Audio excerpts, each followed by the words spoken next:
Okay. Mouth farts, gotta love them.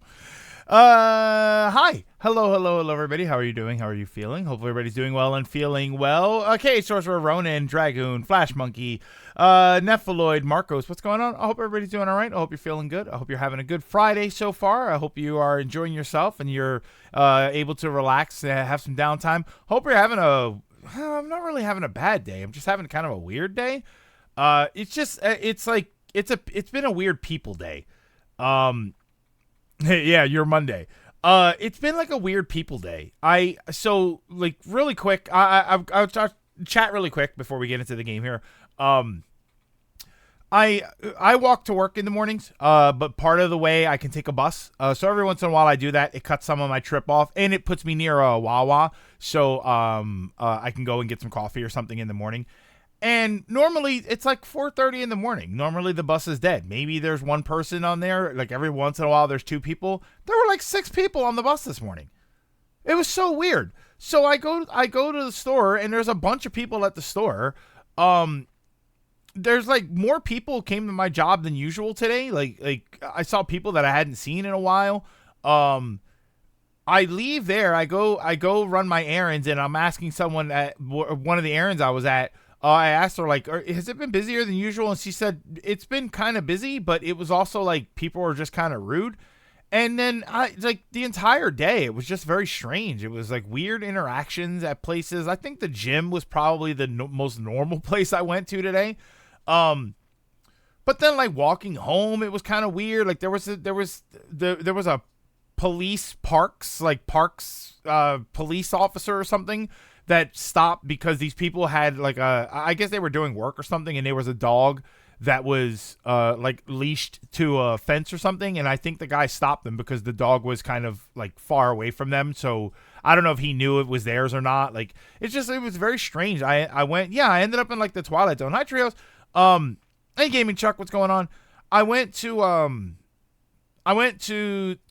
one of the stores. I was like, okay, it's a little weird in here, but I don't know, just the whole vibe. I was walking home, and this old lady like flags me down, like to get me to help her because she needs to put stuff in her car from her cart. So I was like, okay. So I walk over. The employee that works at the store it's a girl. I say girl because she looked like she was like early 20s. And she's doing the job. Like she's ready to pick up. It was like cases of water or something. She's doing the job. And the lady's like, no, you shouldn't have to do that. A man should have to do that. It's like, all right. So then the girl was pissed off. Like she said, but I'm here. Like I work at the store. And then so the lady just like insisted that I help or that I do it. So I was like, okay, I have no problem with it. It's just, it's kind of weird that there's already somebody here. So the girl was pissed off. Like, she wasn't pissed off at me. She was just pissed off at the lady. So she goes inside. And then I said flat out to the lady, because she made some comment. It was her and a friend of hers. Like I guess they were friends or something. And she made some comment. And I was like, well, ma'am, it's pretty disrespectful that you basically flat out it was like you were flat out telling her that she can't do something.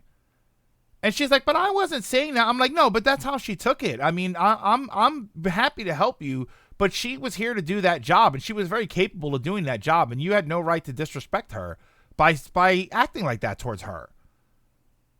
And it was just so weird, and I just had a bunch of like weird interactions, and there was a guy that was on a scooter. He's on one of the electric scooter that you stand on. He was waiting to cross the street, and all of a sudden the light is still red. It's not his turn to go. All of a sudden he makes a move right onto the street and almost gets destroyed by a car. And then as he's riding away, he's kind of laughing, and I could tell he was like laughing because he was nervous, but he's like, man, I almost got hit by a car. It's like, yeah, you almost got hit by a car, you moron. What the hell's wrong with you? It's just like, what was happening today? That it was just such a bizarre people day. That's why I got home and I'm like, I'm not leaving the house. And I might have to leave the house because I'm low on coffee creamer, so I'm gonna have to go and get creamer. Yeah, it was such a weird sort of Twilight Zone-y. I don't know, like it's been really gray here for the last, I would say, week and a half. Every once in a while there's some sunlight, but it's just been really gray and dreary, and even when it's not, because it's been off and on drizzle and rain. But even when it's not doing that, it's just gray and miserable. So, and it's still gray. And that's the funny thing is, like, if it was sunny today, I would say, all right, well, everybody's, it's the first sunny day in a while. People are going out. They're more active. It's still gray and miserable outside. So why shouldn't everybody still be miserable in their houses? It was so weird. It was just such a bizarre day. I'm kind of curious if you guys had a bizarre day too. Yeah, unique backdrop. By the way, yeah, I was making a little mouth fart noises. Let me tell you something. Fart noises, I don't care how old you are. That's always funny. I think that there's a limit, right? There's a limit to any joke where you're like, okay, that's enough of that. But fart noises are always funny. And I still think one of the funniest sound effects for farting is the fart with reverb noise. I think that's the funniest sound. That's hysterical. Oh, I didn't count on not being able to work much on my new project. It's kind of urgent, so that's annoying. Yeah, I saw. Let me read some of your comments here. I pre-ordered Paper Mario in store, so I should be fine. Also, my package still isn't. Yeah, mine is an in-store pickup, so I should be okay. I'm going to try to go to sleep at around an hour from now because I keep waking up prematurely, and then I'll probably wake up at 4:30 a.m., which is, I wake up at 4 a.m., so, we're right there, but we probably do it for different reasons. Ew, people. I feel like every day is a weird people day, but then again, I don't like people. See, I don't mind people. Like I'm pretty indifferent towards people in general. Like I like individuals. I like persons. I think when you get a chance to interact with a person, usually they are at least a little bit interesting. It's groups of people. It's the people. It's the general public that I think I'm like, ugh. Strange days always put me in a weird mood. Problem is I woke up drooling, so I got dry mouth now. When you woke up drooling, you were thinking about me. That's so nice. That's disgusting. Yeah, it was such a dumb thing for that lady to say, though. Yeah, it must be something in the water. I don't know. Maybe people aren't drinking enough water. That's the problem. Yeah, hello, Ryan. What's going on? Sound rude AF. I'm sorry that. Yeah, and that it was like she was just like the girl that basically got not shushed away or shunned away, but the one the one whose job I was doing, she was just kind of like what the hell is my, like, it really did feel like what the hell is wrong with me? Like she was doing the job. It was so weird. Gotta love acceptable sexism. Had you said it's a woman's job, yeah, it's crazy. It's crazy. Could you finish that sentence? You'll be canceled on 12 platforms. Yeah, it's insane that people. And she was like an elderly lady. It was so weird. It was just such a weird interaction. He's trying to. What is this? I-framing the car. Hasn't suddenly become JoJo. Wait, what? Hold on. Your name hasn't suddenly become JoJo. Oh, okay, that's what you're saying. Okay, immature humor deserves to be loved. It's funny. It's immature humor. It's, again, there's a limit, but it's funny. I want to wake up at 7. That's my problem. I'm getting up 5.5 hours actual sleep per night. I get about 6.5 hours. I get between 6 and 7. Depends on whether or not it depends on whether or not when I start dozing off on the couch, whether or not I actually get up and go to bed. That's usually how it ends up. Did you ever play Dead or Alive Extreme Beach Volleyball? You know I have. You're asking because you know I have. What I haven't seen is Keijo. I know of Keijo, but I haven't seen it. I got shouted at for putting black bag in the bin today. I think someone was keeping drugs in it. I need 7 to 8 to not have problems throughout the day. I mean, I also drink coffee, right? Well, I stopped drinking coffee in the morning. I don't typically drink coffee in the morning.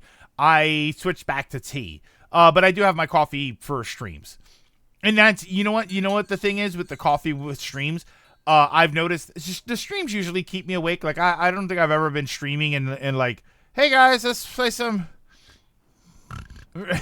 But if I'm not streaming and I don't have coffee, like 2:30, 3 o'clock, I'll be, actually I would say about 2. I'm asleep on the couch, and I'm asleep, and then I will sleep for anywhere between half an hour and 3 hours, and that's not an exaggeration.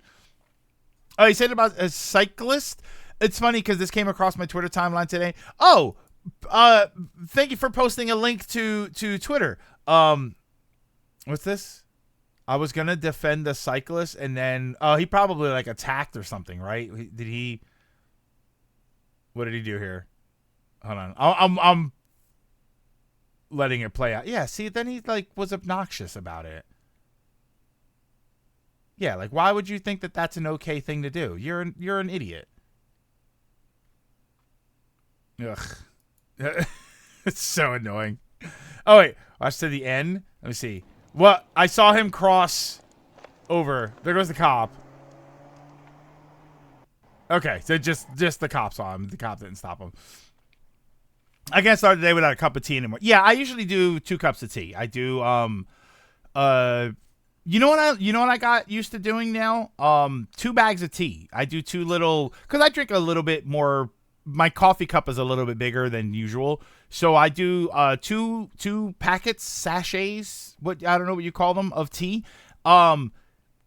Jasmine green tea and regular green tea, and I love it. It's a strong green tea flavor with a hint of jasmine, and I like it.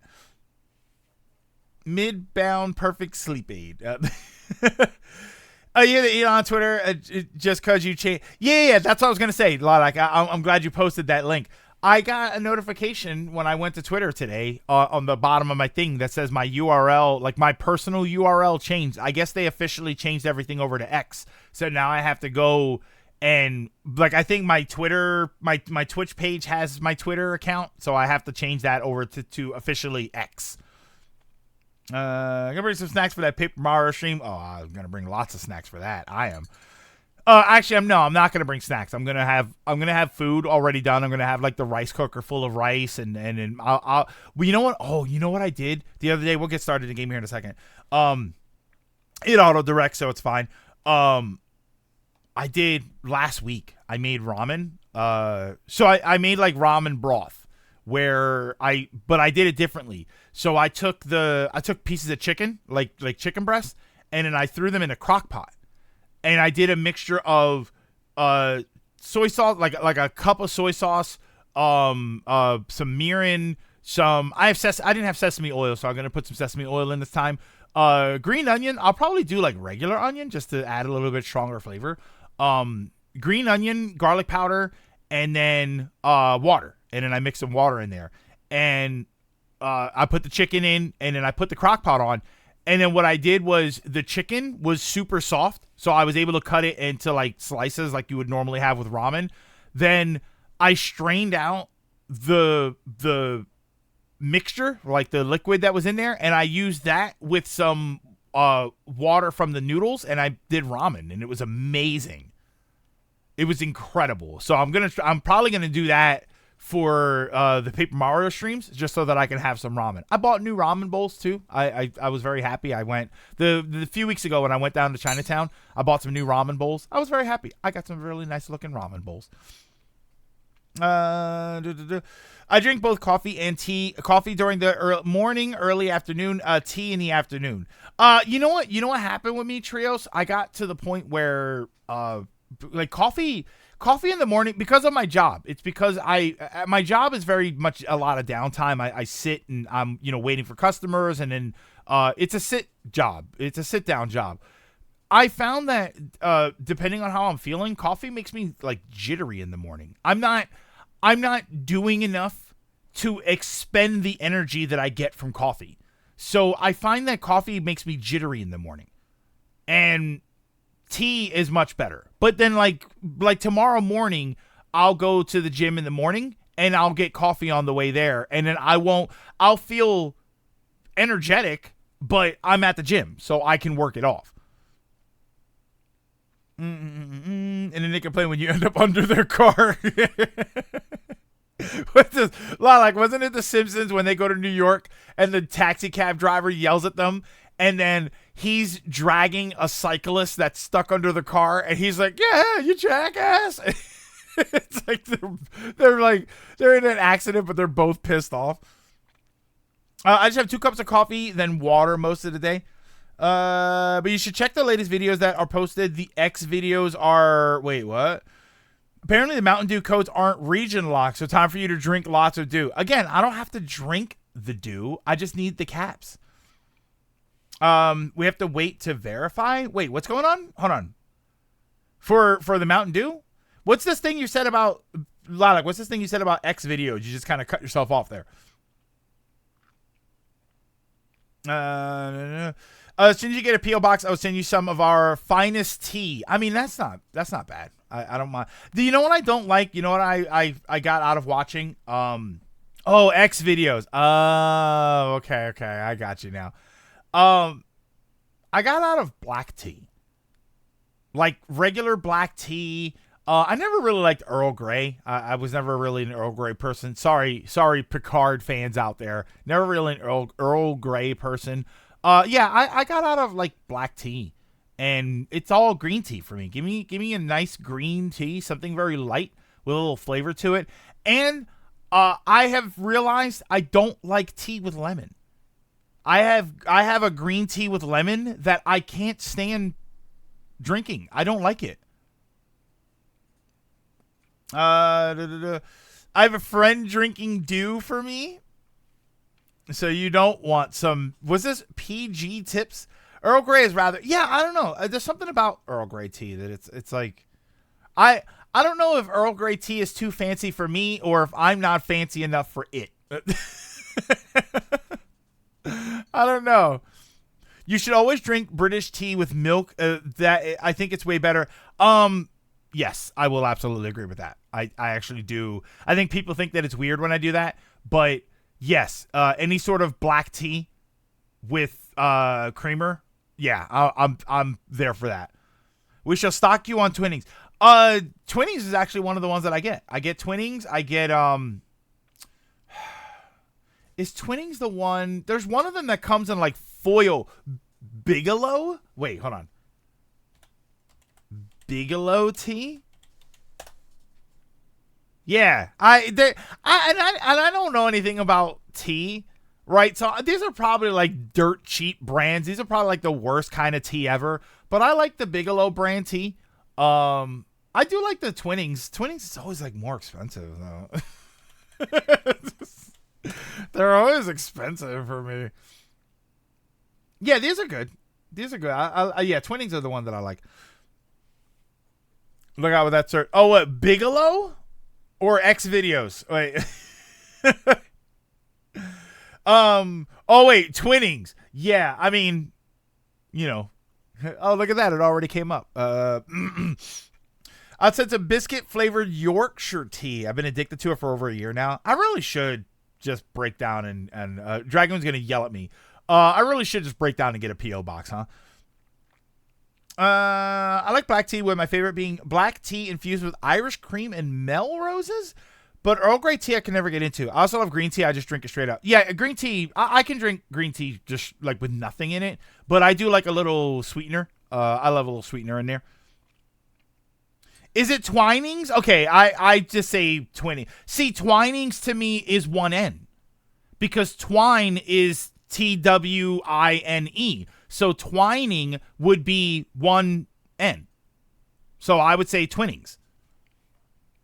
It might be smartest to set up a joint P.O. box with the other SGB guys. Yeah, that could be something to do. Yeah, I stay twinning. You'd think, but we said screw that. I mean, you know, aluminium. You know, what else do I need to say? What else do I need to say? I love that stuff. Tetley tea for me. I mean, I grew up with Lipton tea. You know what I mean? I grew up with a little Lipton 100 count box of tea.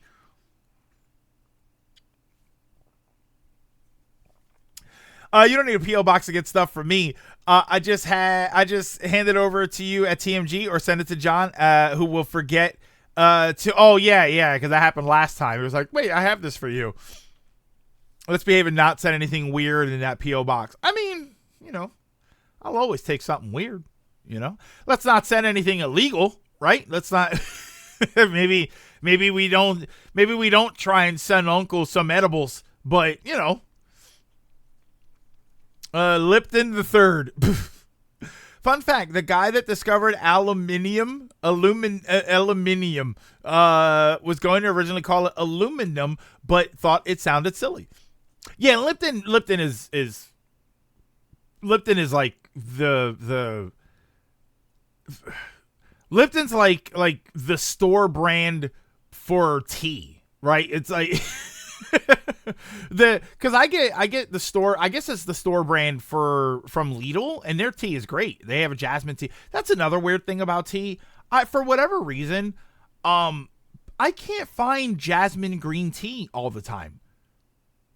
I don't know like why it's so hard for me to find, but jasmine green tea, I can find green tea. I have one of my supermarkets is near me has a gigantic row, like a whole row on the shelf of all different flavors of green tea from one company, like green tea with lemon, green tea with blueberry, but not jasmine. It's so, why is jasmine tea like such a, because it's the best kind. It's my favorite anyway. Sending a box of Kinder eggs. We have Kinder eggs here though. We have them. Ours are legal though. Lipton is the Folgers of tea. Ooh. No. See, you say the Folgers of tea, and I think more like instant coffee. Right? I think Lipton is like the Sanka of tea. If anybody doesn't know what Sanka is like old, like instant coffee. Like you pour the hot water in the cup, you pour in 2 teaspoons of you pour a teaspoon or 2 of coffee in, and then you mix it up and you're good. My mom used to love instant coffee, man. I can't anymore. I need a coffee machine. At the very least I need a coffee machine and like regular coffee, right? The powdered coffee. I have to have something like that. Roger, sending an eco stratagem. I get an orbital. I gotta check my P.O. box and there's a big bright light sticking out. Like, I'm gonna stand across the street. Actually, no, let's not do that because Trios is gonna send me a 380 millimeter high explosive, and I'm going to be very annoyed. Then again, I've reached that point in tea snobbery where I buy tea leaves that you shove into a bag with one of those tea strainers to make. I have a tea strainer. It's right here. Is it here? I have it here. I have a it's the TARDIS from Doctor Who. And it's a little tea. It's like hanging on the arm of my monitor, so I have to like kind of get at it. Where is it? Is it right there? How do I? Oh, it's like I have it like tangled up. I'm not gonna get it now. I'll find a picture of it and I don't. KH. I bought it. I was at the Goodwill store one day and I thought that it was adorable, so I bought it. I don't make that kind of tea though. That's like loose leaf tea, I think they call it. I don't make that kind of tea. So it was the TARDIS, and I was like, oh, I have to buy that. I think it was like $2, right? So no big deal. Here, let me see if I can find it. Oh, block. TARDIS tea infuser. Infuser? It's not that one. It's this one. Hold on. Let me see if I can. Has the internet's been so weird with me lately. Copy. It's this one. See if that works. Yeah, that's what I have. It's adorable. Little top opens up, you put the tea in it, but I don't drink loose leaf tea. I'm gonna go up. It's like how Lara Croft was originally Laura Croft. She was originally someone completely different, but the devs thought Americans would struggle with Laura, so they adopted to Lara, even though that's more like Lara. Only for you lot to constantly get it wrong and call her Laura. Yeah, because that's Lara Croft. And it's like, no, that's Laura. I like the Professor Lipton versus Phoenix Wright crossover. Rip you in the UK, 90% of our coffee is instant. Yeah, I don't like instant coffee. I mean, I haven't had it in a while, too, so. Yeah, I love that thing. Did you hear about the conspiracy, Nintendo's conspiracy to sabotage? Oh, yeah, I wanted to get into that. We started talking about tea. I got distracted. I feel bad for Butler serving people called Lou. Like, Mr. Lou, sir. Wait, okay. Yeah, I had that Mortal Kombat 1 finale video yesterday. Those fusions of the fighters, like Crocodile. One of the. Oh, I think I saw that was you saying that in the chat. Yeah, John Connor. It's Johnny Cage and Shao Kahn. That's a great mix. That's a really clever name. That was a fun video, man. That was a fun video. That game is good. I think that it's a decent game for what it is. The Mortal Kombat game, I think I said this before the playthrough was done. We had talked about it. I think it was very interesting as a story mode, and it's a shame. Like, this is gonna sound funny, but it's kind of a shame that it's locked to a fighting game, because as an individual game that was able to be fleshed out more, I think it would have been very interesting. But it had to be relatively short and sweet because it's a fighting game, and that's not the point. The point of a fighting game isn't a 30-hour story mode. But I feel like you could actually get one of those. I feel like you could get a huge story mode out of that. So real quick, I'll touch on this. I got the game loaded up, but real quick, I'll touch on this. So the Paper Mario thing, we had brought it up the other day that apparently the pre-orders were getting canceled, and we didn't know for sure. We knew that there was like, it was happening to some people, but we didn't know how widespread it was, so I didn't really get into it. But now it does look like it's legitimately happening, and one of the, I would say the most prevalent theory I'm seeing is, so apparently it is happening to people who have it mail pre-ordered, right? Like they pre-ordered it because they're going to get it through the mail. Anybody with pre-orders that were in-store pickup, it doesn't seem like they were affected. It seems like mine is an in-store pickup, and I got a notification a few days ago that it's all good to go.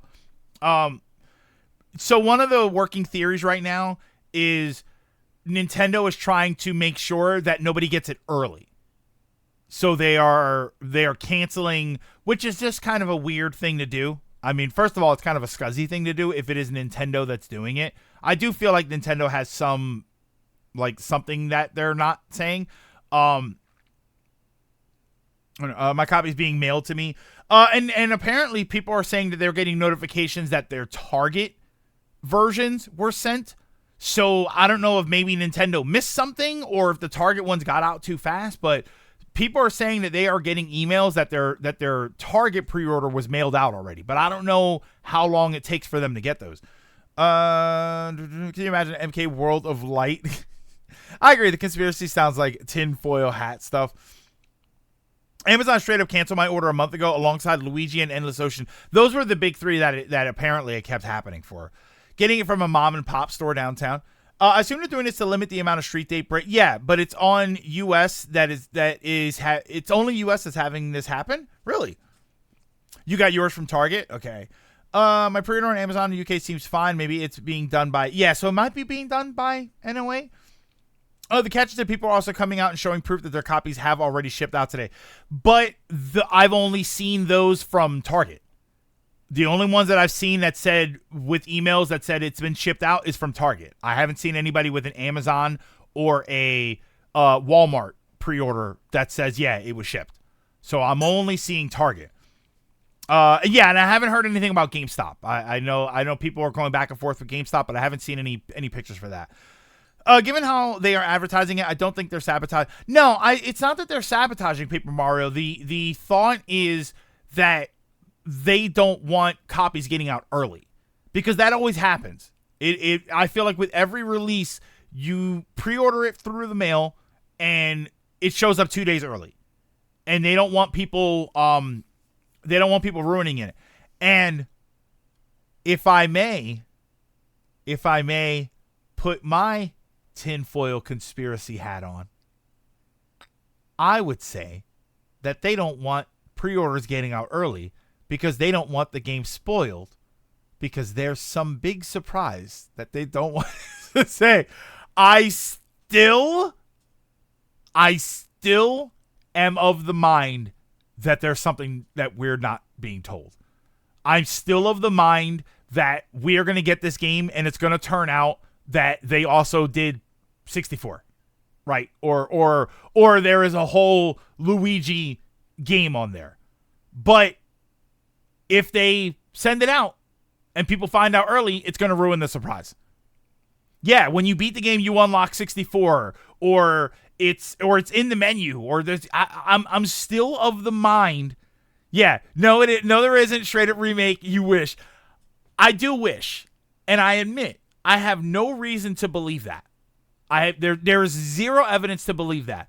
The only thing I have is circumstantial evidence that Nintendo has kept secrets from us for the last year or so. We had the Metroid Prime remaster thing that again, if I would have told you that morning that Metroid Prime remaster was being released, it was being released that day, and then there was a physical version 2 weeks later, you would have said I was crazy to all of it. And then it happened, and then it all made perfect sense. I still say the Zelda Tears of the Kingdom depths. The depths are something that were in the game that nobody talked about. Everybody said the game is going to be just as big as the original, and you're going to go to the sky. And I can't tell you how many times people said, holy crap, there's an entire other map down here. That was a surprise. And I don't know why. I think that for Mario RPG, I don't think they were this secretive.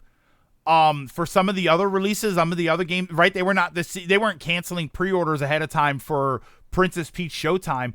I just feel like there's something else. And there's no reason for me to think it. There's no real solid evidence for me to think it. We haven't seen anything that we would look at and say, that's suspicious. I just have a feeling. Yeah, it'd be cool, like a new game plus mode. 2017, my Breath of the Wild showed up before launch day. My Switch, however, did not. You can sure look at it more than anybody else did. 64 with 1,000-year door gameplay. 64 with 1,000-year door graphics. That's all I need. We just use the same engine. I think it's a possibility because the trailers keep using Paper Mario 64 music. And that's like, that was a big thing that people were saying, like with the Paper Mario 64 music, and there was like, oh, but it's kind of the same thing, or some of it was remade, and it's just like, I feel like, I don't know, man. Yes, it is that I want to believe, right? Put up my X-Files poster. I want to believe, but I think that, and now you have this stuff happening. Like, it's just weird. It's weird that they're being open and secretive at the same time, and it's very strange to me. And I have a feeling we're going to get the game, and someone's going to do some digging, or they're going to beat the game really fast, and then we're going to realize, holy crap, there's an entire other thing here. Yes, there is a good reason. I want it. Prime 1 remaster without a 2 and 3 remaster just feels a touch incomplete. Yes, I don't know, Gold. I don't know what they're doing with that. Unless Prime Remastered 2 and 3 are going to be Switch 2.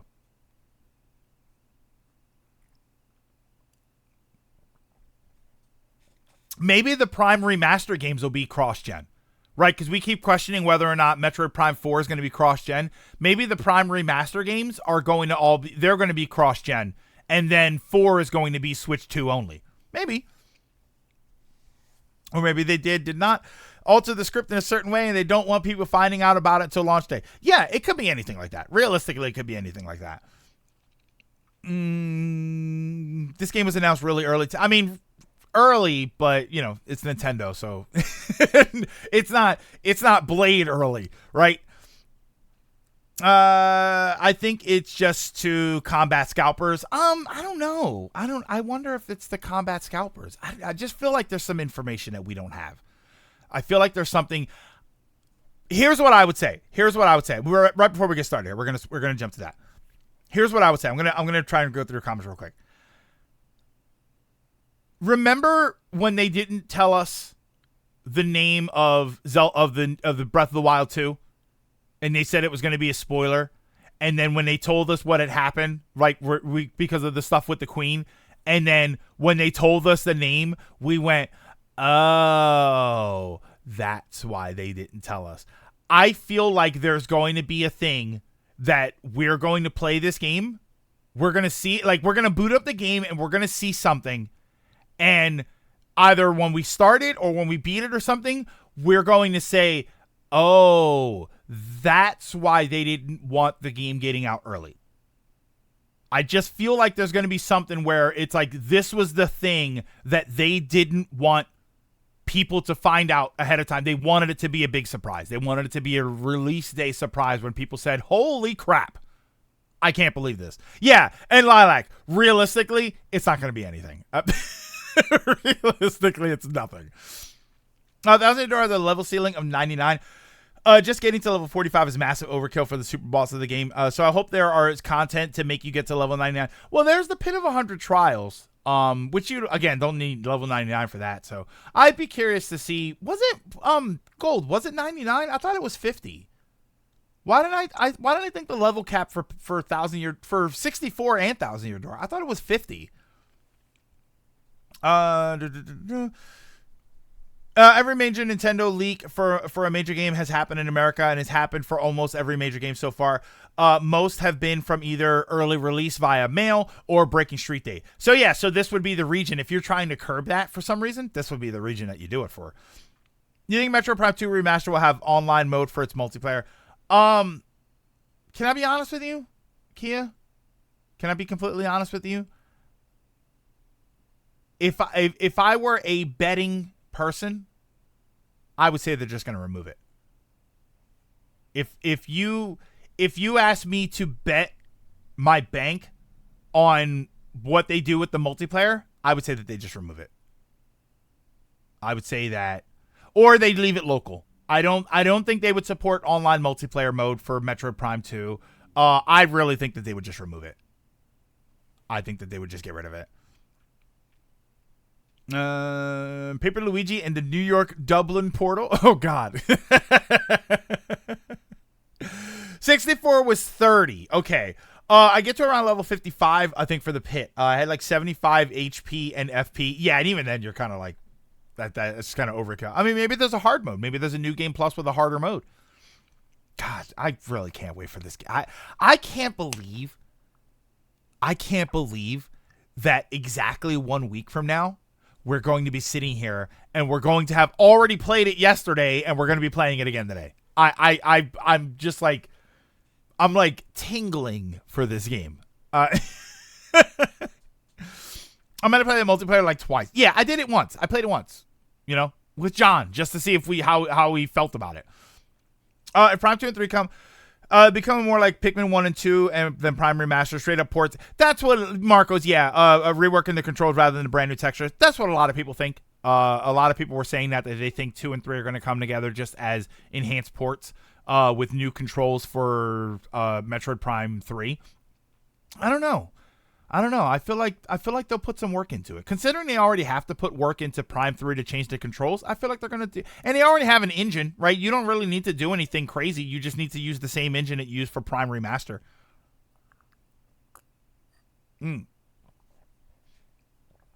Sadly, I can't watch you stream the game because of me playing 1,000 Year Door myself. Yeah, and it's Memorial Day weekend too. Gold, I took Friday off.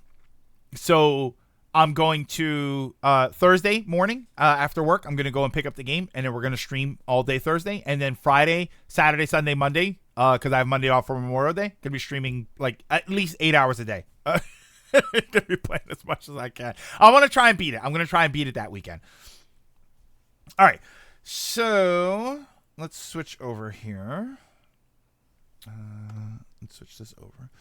I don't think Prime 3 will get that much work done. It's going to be a waffle fest. Wait, that's Paper Mario.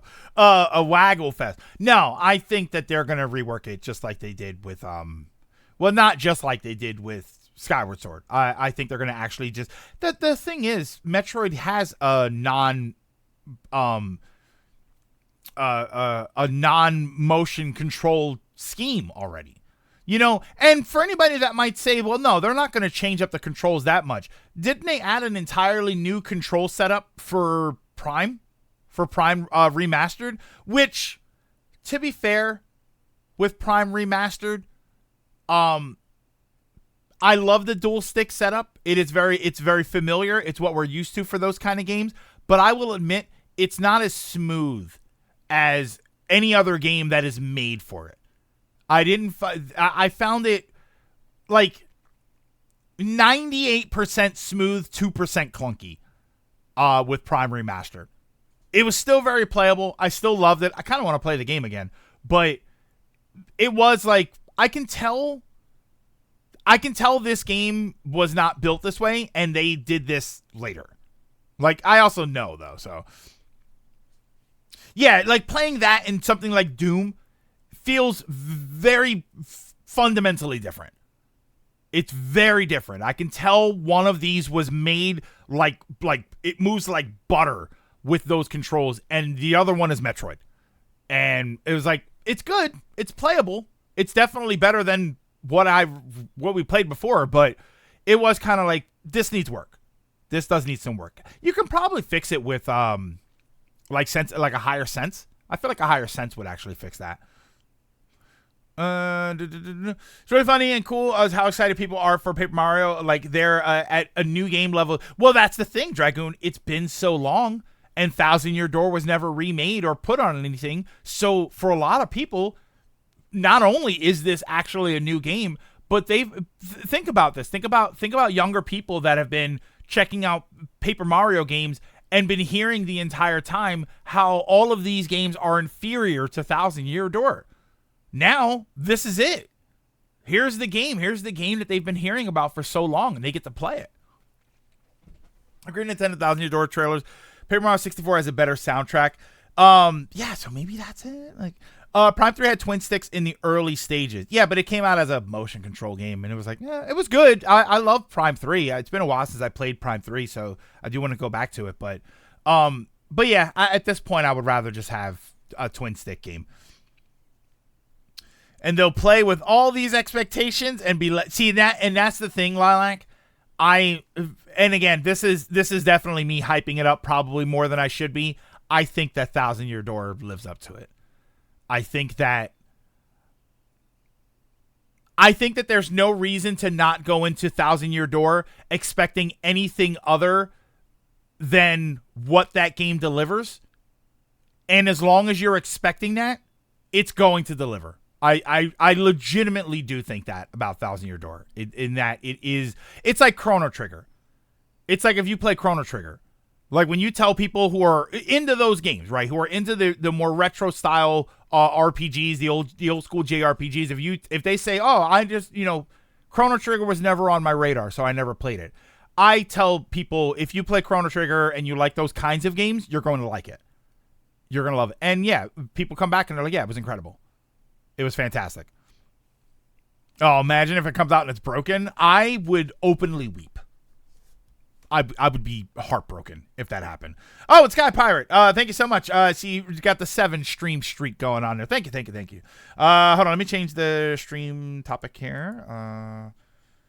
Or not the topic, the category. I can't play Prime with twin sticks. I need to use the GameCube style controller to feel right. I've tried Paper Mario 64 3 times. I get bored by the time I get to the desert. Uh-oh, wait a minute here. See, yeah, so then you might not like Thousand Year Door because you found 64 boring. But that is a fundamental issue. That is just, you don't like that as a game. Ooh, excuse me.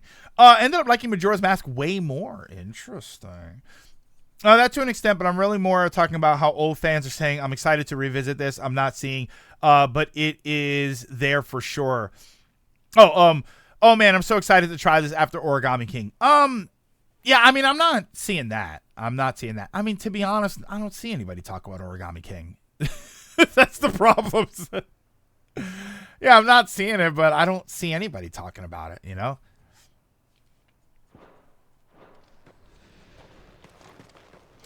I guess like on Paper Mario 64, the general guy, I always got lost with the toy box. Like, yeah, the toy box, like getting into the toy box, I always got lost. Desert levels tend to be boring. Origami King fans don't know any better. And that's what's funny is that for the people that do like the more modern Paper Mario games, I wonder what it'll be like for them to go back and see this fundamentally different sort of experience. I think you're going to find a lot of people. Oh, I think you're going to find a lot of people who say, wow, I didn't know it was this good. Do you see the new character being added to Multiverses? No. Multiverses is still running. That's wild.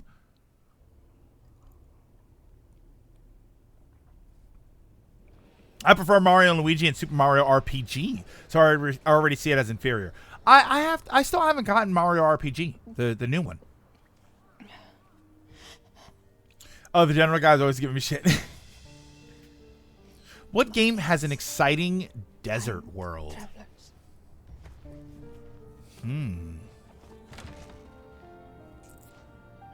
What game has an exciting desert world? I like the desert in Mario 3. Forgive me for asking, but what went on here? Sandland. Xenoblade X. I like Mario Wonder's desert. I thought that was a lot of fun. Die! Okay. It all started when the skies changed. The elders said it was the Arcade. Oh, it's Archie. One by one, people went mad. Minds Odyssey? taken by either. Odyssey's not bad. Notice it's Mario games, right? By then, I was too far along to run. And then the nights came. Clearly better attitude, I think, hasn't been helping the new Paper Mario fans look forward to the older games. Does Sandland count because it's all desert? This okay is Nier had to go. Just as I didn't play Nier. I played Nier Automata. grandparents told us when we misbehaved. Yeah, Nier Automata. I didn't hate it, but it was very brief. But it was like, I don't want to go out here.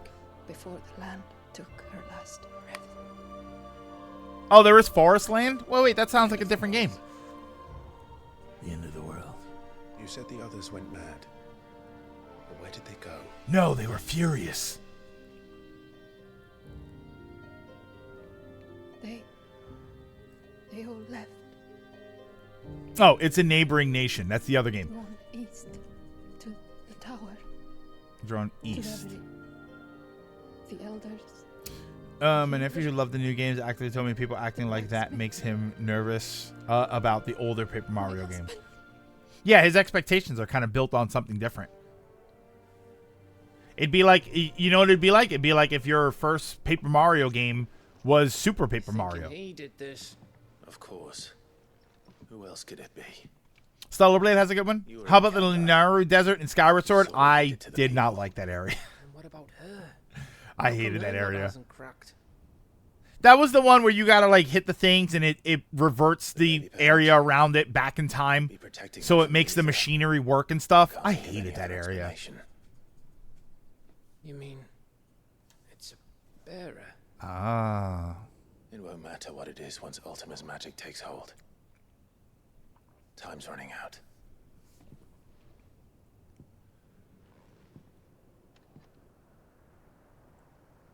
This tower. And- That's where we'll find the king. And I'm gonna cheat and say I kind of like Breath of the Wild's desert area because you can do like the sand surfing and stuff. But I mean, that game was just that game. I don't feel like it had any bad areas, to be honest with you. They were just all empty, right? They were all great for what they were, and they were all kind of empty. And Breath of the Wild specifically. Which means at the end of these stairs should be. The bottom. He said bottom. Hey, look, that's one of the buddies in Paper Mario. Isn't that Watt?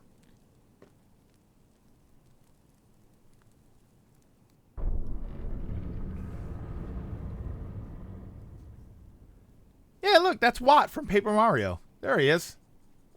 Watt was 64, right? He was 60. He was one of the 64 ones.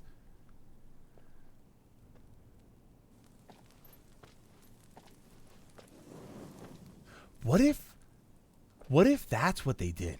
What if they rolled the 64 partners into Thousand Year Door? I'd say expectation of being told if you like the new games, you know, taste or don't know.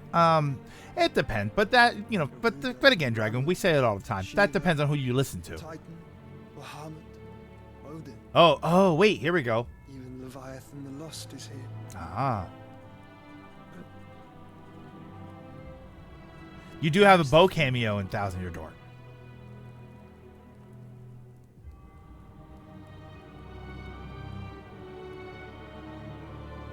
Sephiroth.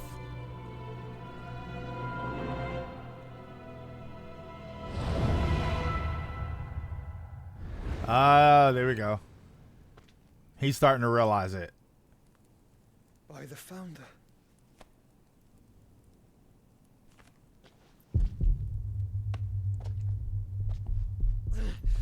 Feel. Hear. Do.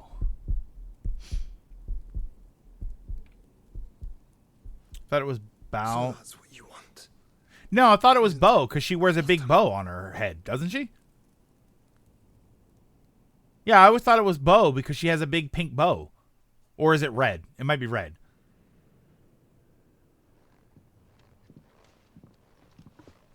I'm an idiot. That's how it's gonna be then. That's what I always thought it was. I'm not asking, Gav. I need you to stay with Edda. What? I must do this alone. If I don't return, you're to find Joshua and make for the Enterprise. Understood? And get out of here like warp 3. Is it bow like an accessory? That's what I always thought. Like a weapon or like a bow tie. That's why she wears a big red bow on her head. Well, she's all head, but Don't worry. I haven't finished with it yet. Gav, you don't want the smoke.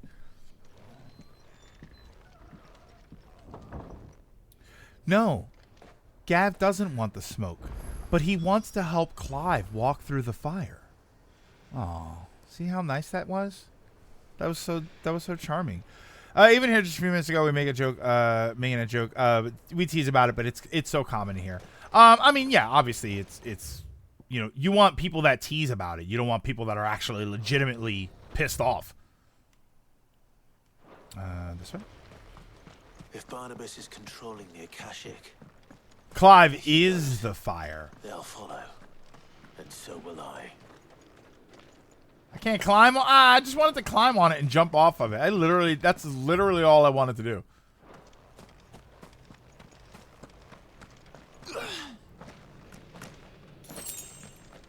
Two potions. There we go. Now we're talking. Oh, wait. I'm out of, I think I need potions.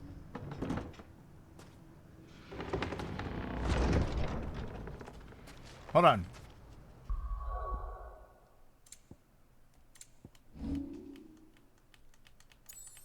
Oh, there we go. No, I'm good. I'm good.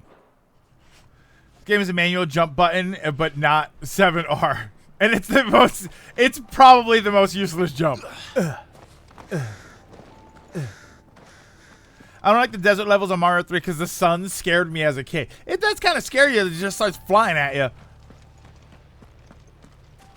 I still say that it's not as scary as from Mario 2, Phantos, the mask that chases you when you pick up the key. I still find that to be, it's not even that difficult. It just makes me uncomfortable. There's literally gold, no kind of platforming. You say most uses after having used it several times to dodge. I never used it to dodge an attack. The jump button? I never used the jump button to oh, just the oh no, you're right. The like waves on the ground. Yeah. But actually no, Lilac, you can still, but you don't even need the jump for that because you can dodge that. If I hit the dodge at the right time, I can dodge through those and not get hurt. If I come across another fight like that, I'll try it. I'll give that a try. Yeah, you're right though. I have dodged those attacks.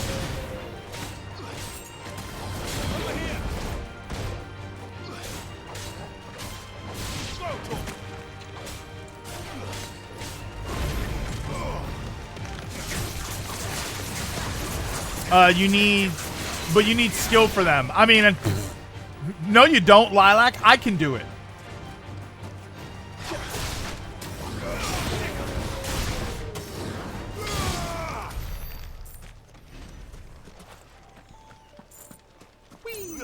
But yeah, like other than the dodging, I just mean that there's no, like, I don't have to. There's no platforming. It's not like there's spots where I have to jump up to a thing and jump up to another thing because he has a climb mechanic. anything that I have to go up like that, it's usually there's a climb right there. Like, it's very strange. It's such a, and again, it's not really like an atrocious, like, oh my god, this game's terrible. It's just, it's weird. It's kind of like, it's funny that it's there, and it doesn't, it functionally doesn't really do anything other than the moments where you might dodge an attack.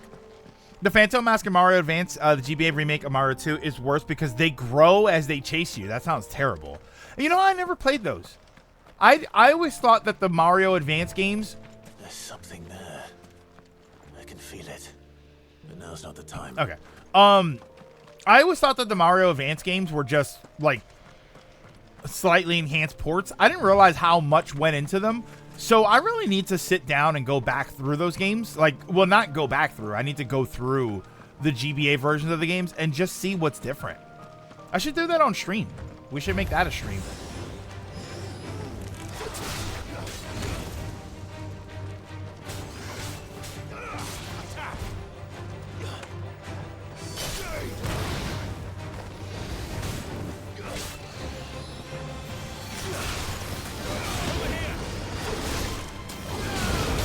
Ow!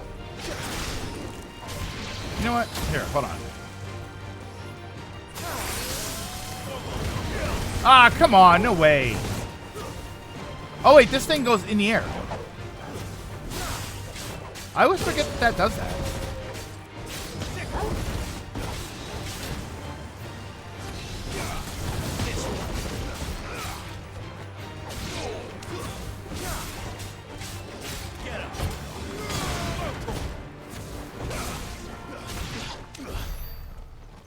Mario 2 is the one with the most changes. Alright, so nothing here. Do kind of wish you could just jump to get down ledges. Mario Advance, I think, is the best version of those games, except Yoshi's Island. Wait, where am I going? Going this way. Kind of crazy that we have OG NES Mario games, and then the All Stars remake, and then the GBC remake, and then the GBA remake. No, we don't have the GBC remake, right? Or are you? I thought you meant on the NSO Gold. We're missing Super Mario Deluxe on the GBA on the Game Boy app, right? Isn't that the only one we're missing?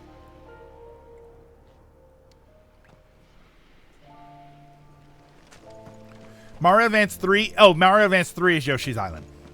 Oh, I just meant in general. Yeah, okay. But yeah, Gold, I thought you were saying for NSO. But yeah, all of those games that you mentioned are on the NSO, except the Game Boy Color game. Damn it. Oh, wait, is it just you? Too slow.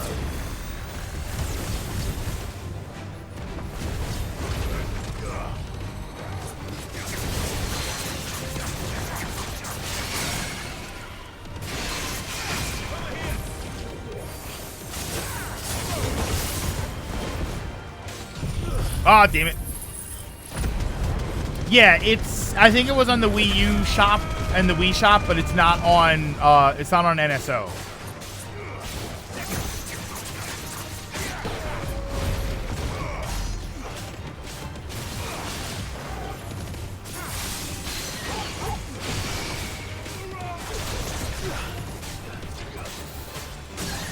Good Lord.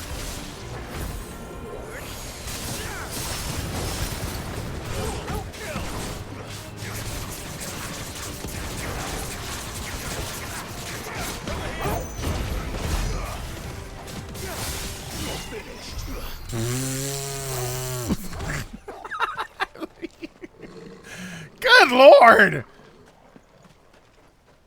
I love the Mario Advance games. They're so good when people aren't yelling about how bad they look due to the GBA.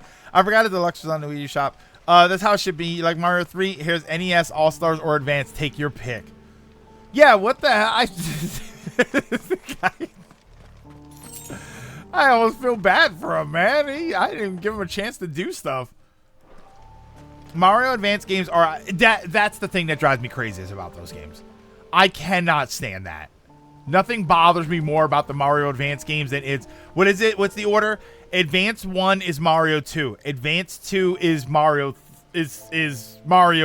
4, 5 technically, right? Advance 3 is Mario World, and Advance 4 is Mario 3. And we didn't get a GBA Mario 1. Yeah, Advance 2 is World, Advance 3 is Yoshi's Island. No, I thought that was backwards. This one.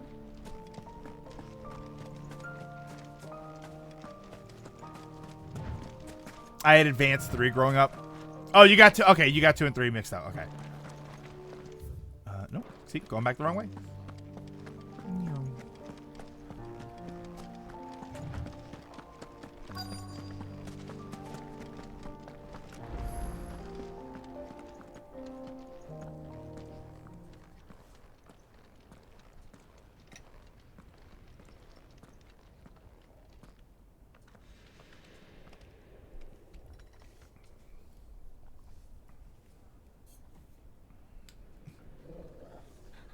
This is it, boy. It's the final showdown. But not really. Slow walk to the tower. Advance 1 is Mario 2. Advance 2 is World. 3 is Yoshi's Island. 4 is 3. Okay. There we go. Okay. So World and Yoshi's Island are technically in the right order. I don't have any more side quests, right? I mean, there's tons that I could get, but I'm not going to. That's the hideaway. I don't think I need anything else. See, that's where I want to be.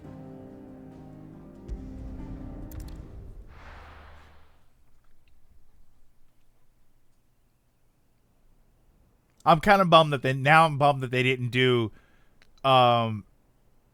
Mario Advance 5 and it was Mario 1.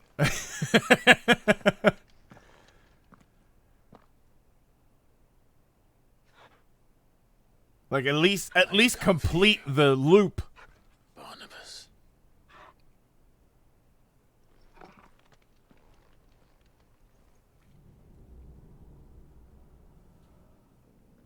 Hey, D.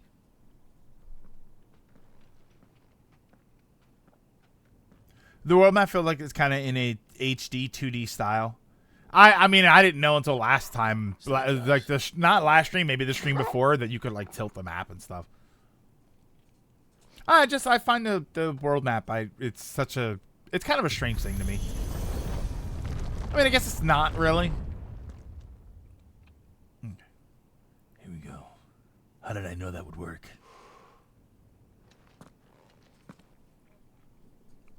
Whenever I see those doors in movies, like you touch the door and it magically opens and it magically closes, I always wonder, can you touch the door anywhere, or did they know that you have to touch it right in the middle? Tower.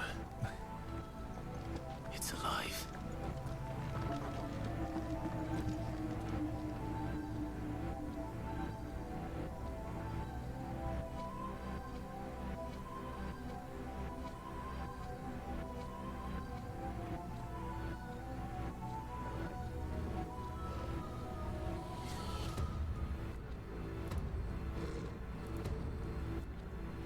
You notice I don't pay a crazy amount of attention to the music until something gets my attention. Why is this good? This is really good.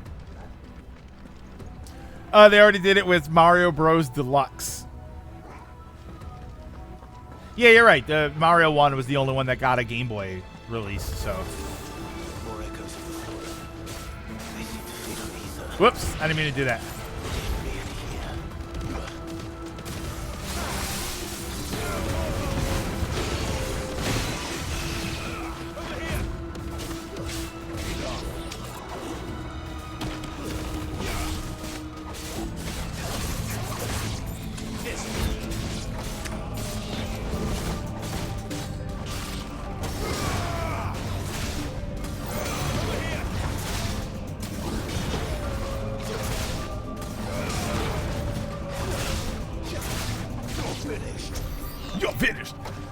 Mario 1 also got a GBA Classic release. Oh, but that was like, yeah, that was the NES games. Like, what got that? It was Donkey Kong, Metroid, I think The Legend of Zelda. I don't think Link's Awakening. Actually, no, I think Link's Awakening did. Not Link's Awakening. Adventures in Link. Super Mario Bros. What are some of the other ones? What are the ones that got like the GBA Classic release? Those were good. I think I have the Donkey Kong one, but that's it.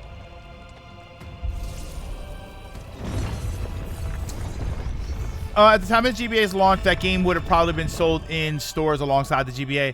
In fact, I remember seeing it in stores, but passed on it. I wanted hit GBA game Fairly Odd Parents breaking the rules. The sad thing, Marcos, I think I have that game.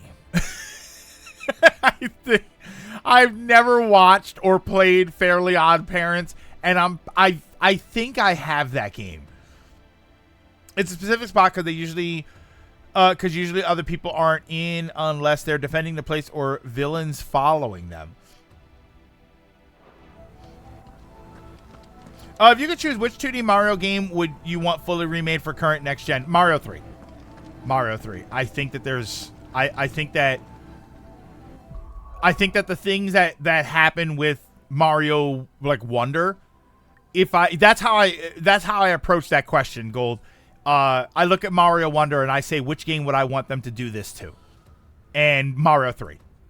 You got the fun stuff, right? You got the raccoon in the Tanuki suit. You got the Hammer Brothers suit, which I really wish they used more of. You got the frog suit, which was okay. Yeah. You got like the Karibo shoe, which was in 2 stages, I think, in the entire game. Like, I think that and you could do more stuff like that. You can do more like Karibo shoe stuff. You had I think you had way more interesting worlds. Obviously you had the generic, right? You had the water world, the ice world, but then you had like the giant world, Pipeland, which was, I think, the 7th world. I think Mario 3, this is why I always say I think Mario 3 is better than Mario World. I think 3 overall was just such a more interesting game. I think it was a lot more fun in that game. What? Ah! Jump! Why do all their floors seem to have a mind of their own? I think I heard there were plans for more advanced games, but a lot of players were complaining by the time the last one came out, pretty late in the GBA's life. Yeah, it would have been time to shift those over to the next platform. Which they didn't do, though.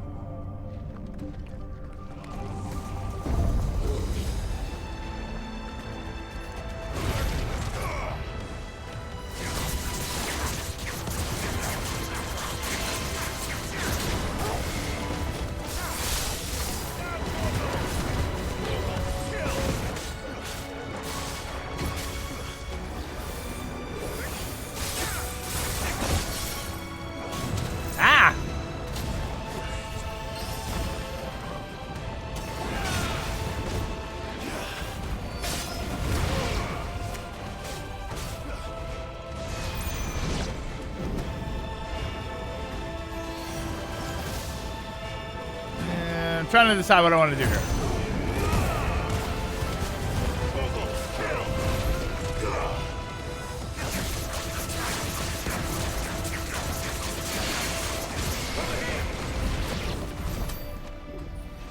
Okay. Oh, I thought there were 2 of them. Like 2 alive. After I killed that one. They kind of did, because for the DS we got Mario 64 remake and the new Mario and new Super Mario. Well, new Super Mario, that wasn't considered a remake. That was a brand new, like, new Super Mario was a brand new franchise. It wasn't a remake of one of the older ones, right? It doesn't technically count as a remake of an older one. A 64 remake really should have been on the 3DS launch. I'm a bigger fan of World over 3D, over 3. Like Johnny said in his review, they took a game designed for the analog stick and neutered it.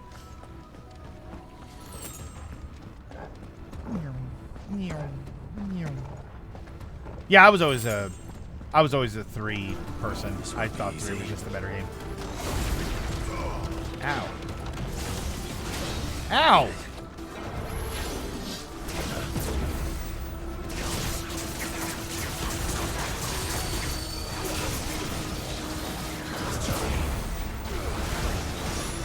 my god! I got hit with like every one of those, man.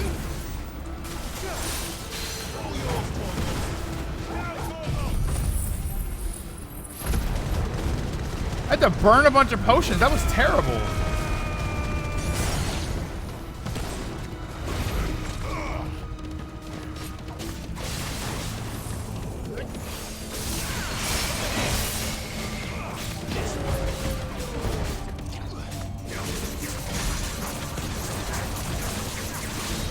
Come on. I'm missing like all the timing on those.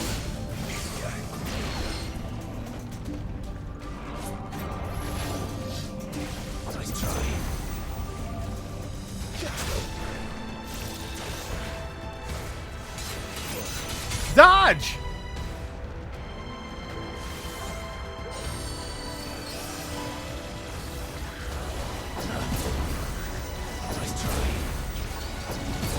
Now I'm just being annoying.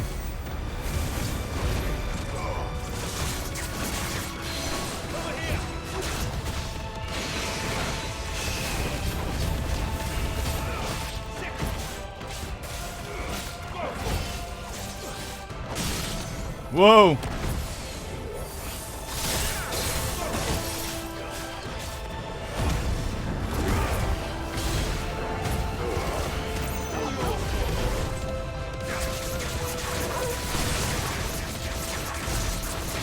This music is so good.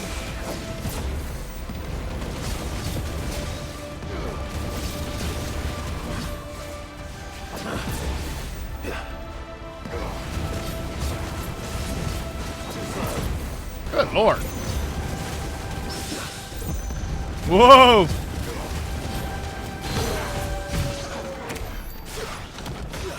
Oh, he's dead. Okay. Not a remake. It's seen as pushed as a follow-up to. Yeah, but it's not a remake. That's what I'm talking about. I'm talking about the remake versions of the different games. This is just because the game's struggling a little bit. I don't think it's the game. I think I'm struggling a little bit. I don't know. I'm having the hardest time right now. I'm so not locked in. No, it didn't feel like it was stuttery. Actually, no. You know what? It was very stuttery. That's why I was failing. Let's blame the game. That sounds good. I like that idea. I'm gonna go with your idea instead.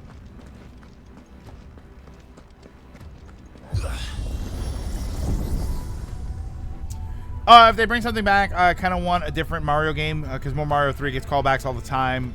Mario 3 gets callbacks all the time. World and the other games get a lot less callbacks. I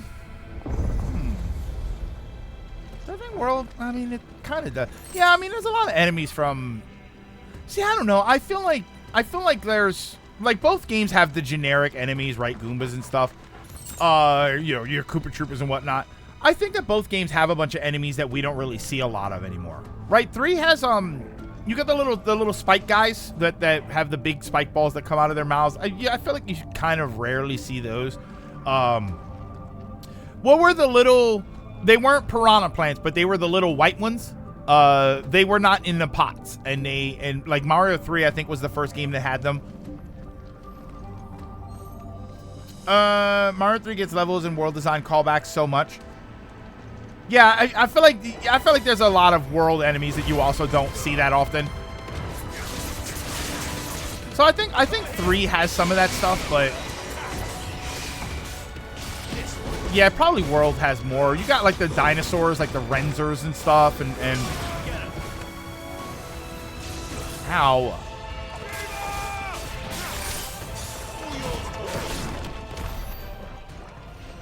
Yeah, the little that's I guess they were called Renzers or something. Or the Renzers were the big ones. But yeah, there's the little dinosaurs you got to step on twice. Do we see the Torpedo Teds? They were the underwater bullet bills. I don't know how often we see those. Renzer, right?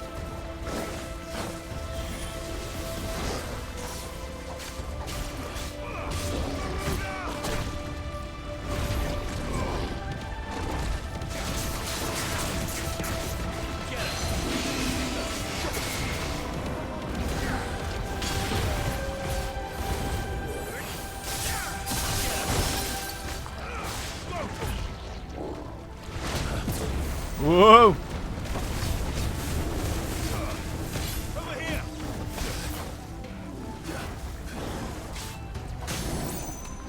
All right, hold on.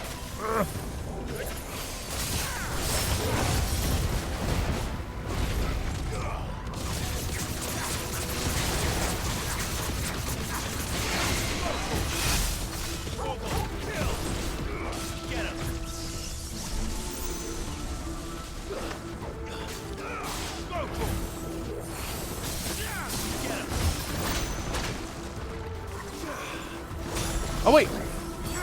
Yeah, I forgot about. I keep forgetting that I can do that.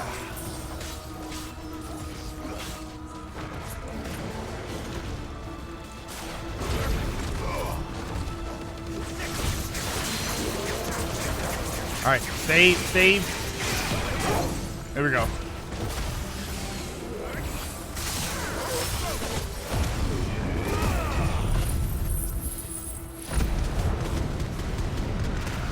Yoshi was the best thing Mario ever had to me.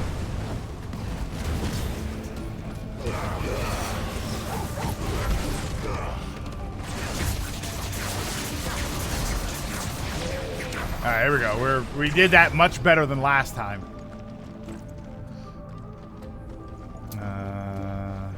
That way? No, that's the way we came. I'm not talking about enemy callbacks. 3 gets callbacks to his levels and gimmicks from almost every game. I mean, see, I don't know. Like, here's the thing. How does 3... Let me ask you this. How does 3 get callbacks? Right? Because the first level was the basic level. The second level was the desert level. The third level was water.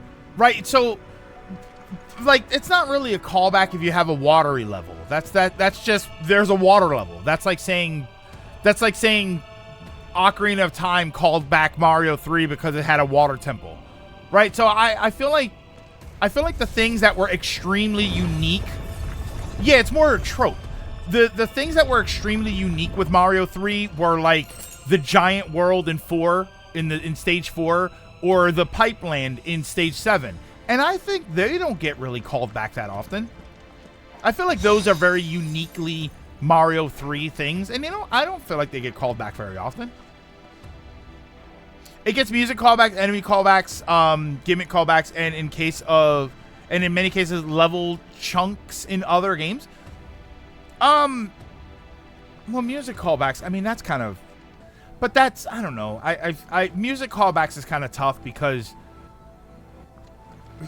If the... Like, maybe, but is it bad? Like, I don't know. I feel like it's saying a callback to Zelda 1 because it has, you know, Zelda games have the Zelda 1 song, and I don't know. I question that as like a significant thing that's happening. Mario 3 is pretty generic level tropes. Yeah, mini games, music, desert world, ice world. So you're saying like, see, enemy callbacks. I think that, like, what enemy callbacks? That's my point. Is like Goombas and Koopa Troopas. You can't really call those Mario 3 enemy callbacks. And that was kind of what I was saying earlier. Is that Mario 3 I think has a bunch of unique things that very rarely ever get called back. Just like World. But I think World probably has more. I think World probably does have more enemies that were unique to World or started in World, and we don't really see them anymore. I'm not saying... Nobody's saying it's bad. Nobody's saying it's bad. Just that 3 gets so many callbacks. But again, I'm asking you what callbacks. Like, what do you think is a callback to 3 that is something that is uniquely 3? You know, like I said, you can't really say Goombas and Koopa Troopas. They're not callbacks to 3. They are just what is a callback to Mario 3 that is not considered a staple of Mario?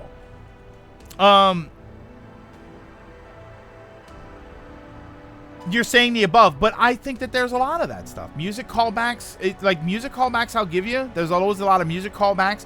Enemy callback, and again, enemy is like, that's what I'm asking you about, like, what are the enemy callbacks? Gimmick like, what gimmick callback? Flying? That's not really that's not a gimmick that's exclusive to Mario 3. That's what I mean. It's just, I'm not like saying it's not true. I'm looking for examples. You know, because you can't really, like, what callback? We haven't seen the Frog suit or the Hammer Brothers suit. Like, it's hard to, it's also hard, this is also something kind of interesting. It's hard to call something a callback or some sort of terminology like that when it's early in the franchise's life, because some of that is just their staples. That's like saying that running right in a platforming game is a callback to Mario 1, right? At some point, it's just, that's just where it started. So they're not, I don't know that I would say that they're callbacks. Stage elements like the music notes platform, certain enemies, the Tanuki suit. The Tanuki suit, I don't know where I, like, the Tanuki suit is just like, say like the Koopa Kids, for instance. You say the Koopa Kids, but that's not really a callback to Mario 3. That's just where the Koopa Kids got started. Again, is it a callback to Mario 1 if a game has Mario in it? Like, that's just where it started. So I don't know that I say, oh, look at that, they're referencing Mario 3. No, it's just the next game and they're using the Koopa Kids again. The power-ups, the big small stuff. See, the big small stuff I feel like I don't see a ton of. The shoe I'll give you. Like, the shoe is something that is uniquely Mario 3 and it was very rare in that game. So that, when I see that, I do think Mario 3. I see the Karibo shoe and I think, boom, that's a reference to Mario 3. And again, the power-ups. I mean, do we still have the raccoon suit? Right? Are we still getting the raccoon tail? Are we still getting the frog suit and the Hammer Brothers suit? Like, I just don't think that we are. Unless we're getting them and I'm not seeing them, but you know, it's the shoe was 2 levels. There were 2 levels in Mario 3 that had the shoe. It happens in 64 and the new Mario games. Tanuki Leaf has become a staple. Has it really become a staple?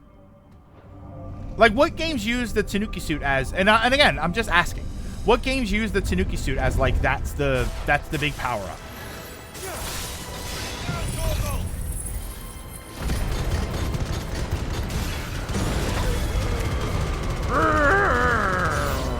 I like that he yelled that way. Oh my god.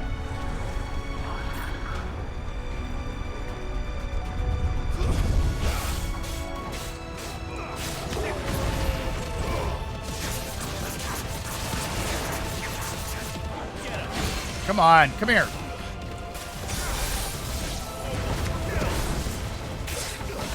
Kind of wish there was a way to power up that move again to make it just a little bit like a wider range.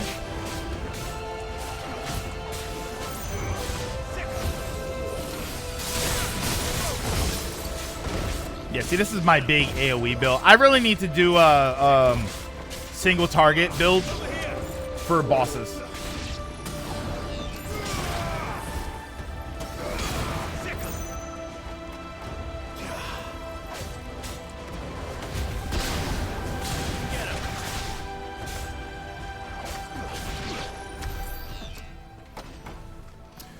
Tanuki Leaf's also in the Paper Mario games.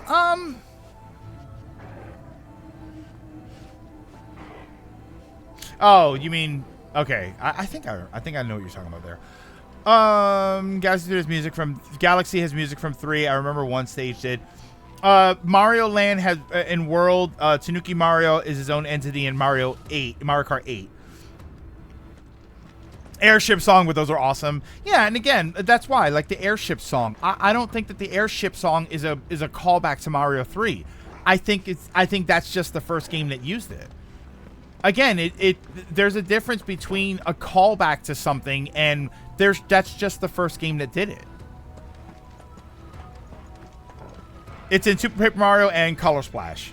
I mean, to be fair, you know, people bitch about those games all the time. It's a Color Splash, yeah. Yeah, people bitch about those games all the time. Yeah, I don't know. I think that's an interesting. Oh,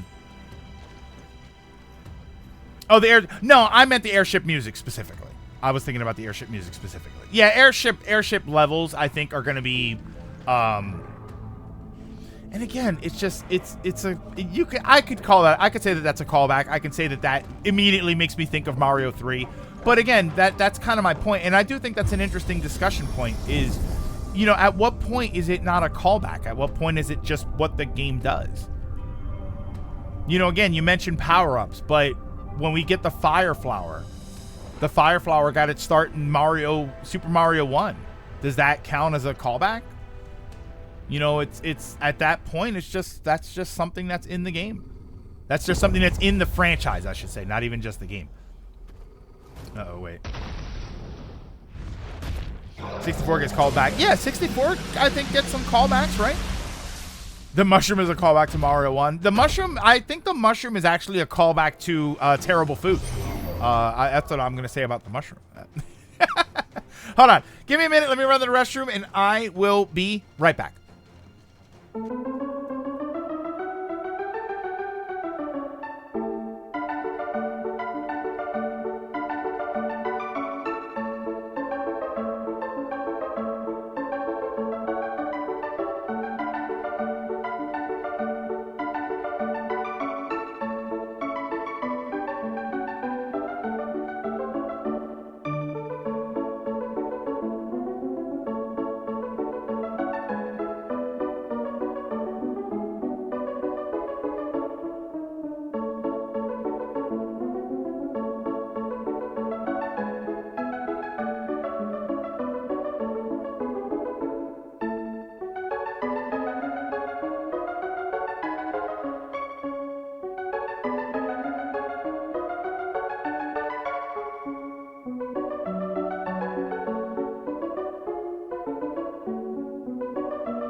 Music just like blasted me in my ears.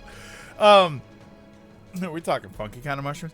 Supposed to put it another way out. Do we see elements from other 2D Mario games that aren't 3 be brought back? To borrow someone's above, a lot of Mario 3 tropes are standard, and it would be nice to shake things up. Yeah, like I said, world has enemies. I think that we don't really see a lot of.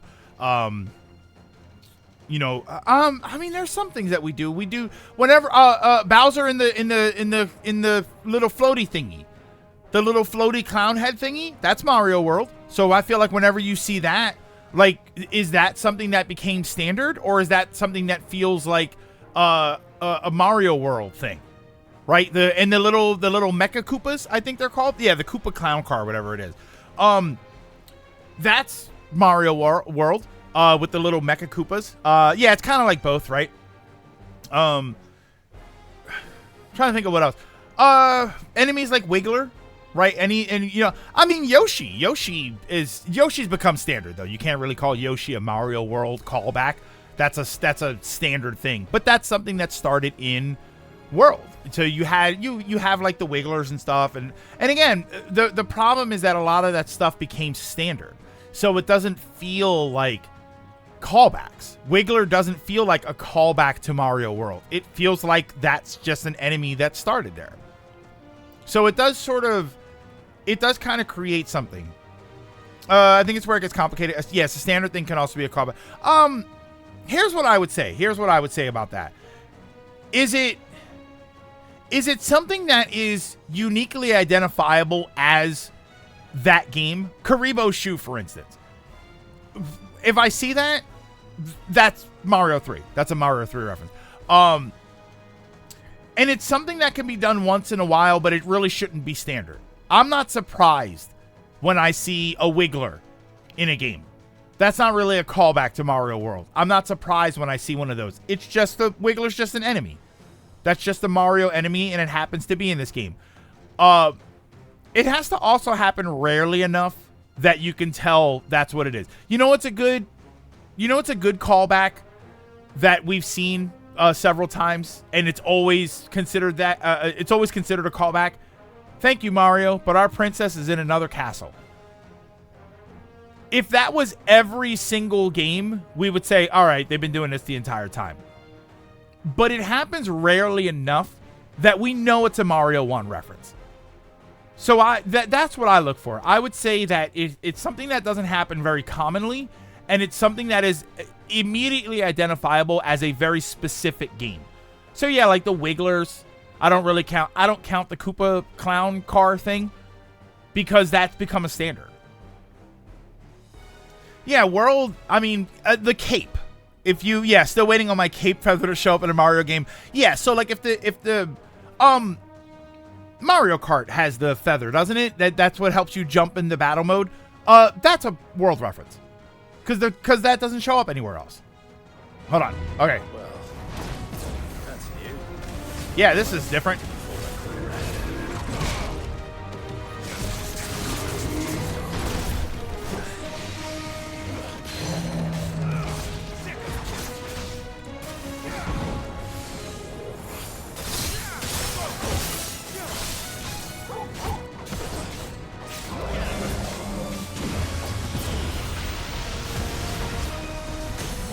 Ah.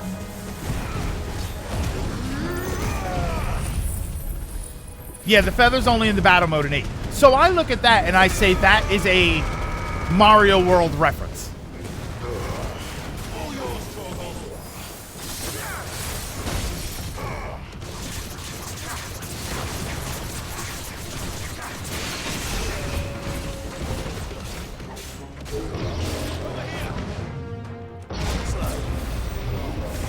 Woo!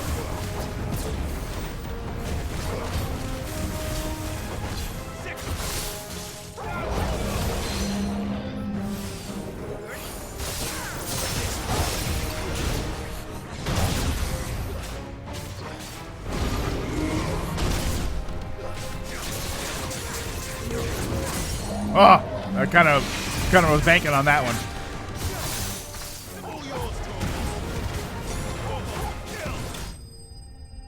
Oh my God, he's dead already. I wasn't paying attention to his health. I didn't realize he was dead. He wasn't really worth that much XP. Wait. Yeah, I say a lot of those we can instinctively say are from Mario 3. Yeah, but then they became sort of standard. So it's kind of difficult to call them that. The item box and minigame music from 3 gets called back a lot. Yeah. I think that I still would probably consider those callbacks. See, and again, they're like callbacks to 3, but they're also kind of everywhere. Like the music box specifically.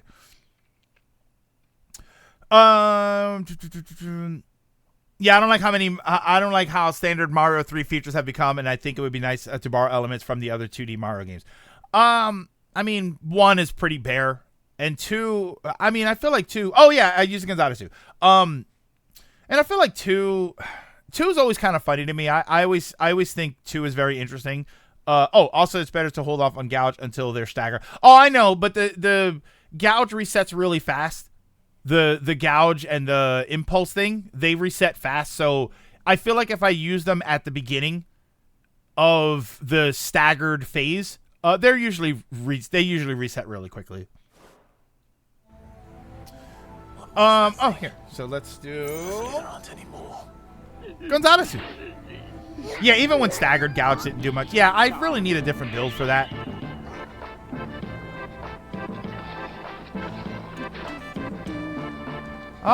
Gonzalez, ore wa suyoi, ore ika ara shiruba pointo.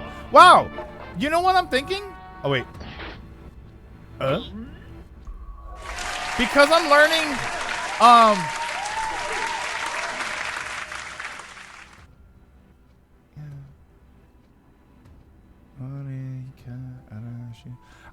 because I'm learning Japanese, I can actually think about the lyrics now.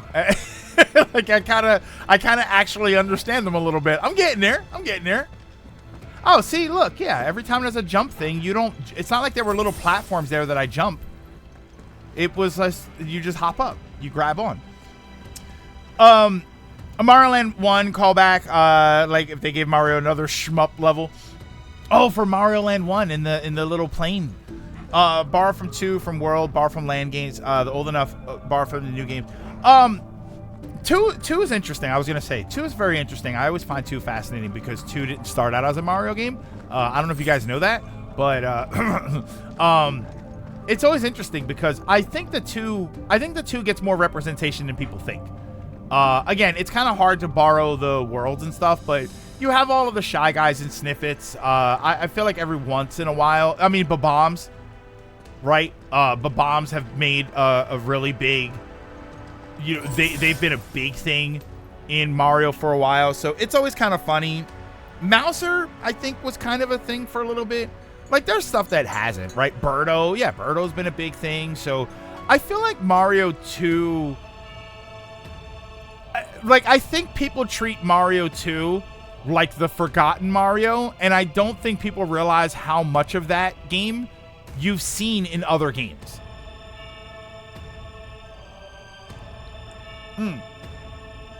Mouser was relegated to the Super Show. Let me ask you this, Marcos. The mouse characters in Paper Mario, do you think of them as Mouser references? Do you think that those characters are the evolution of Mouser? Because I never really thought about them that way. And then you have, like, Ms. Meows, and then she's got the sunglasses, and I think, oh, I kind of see it. I see, like, the evolution of that into the little mouse characters. Or I can at least see where someone would say, yes, that's what they are. They're references to that.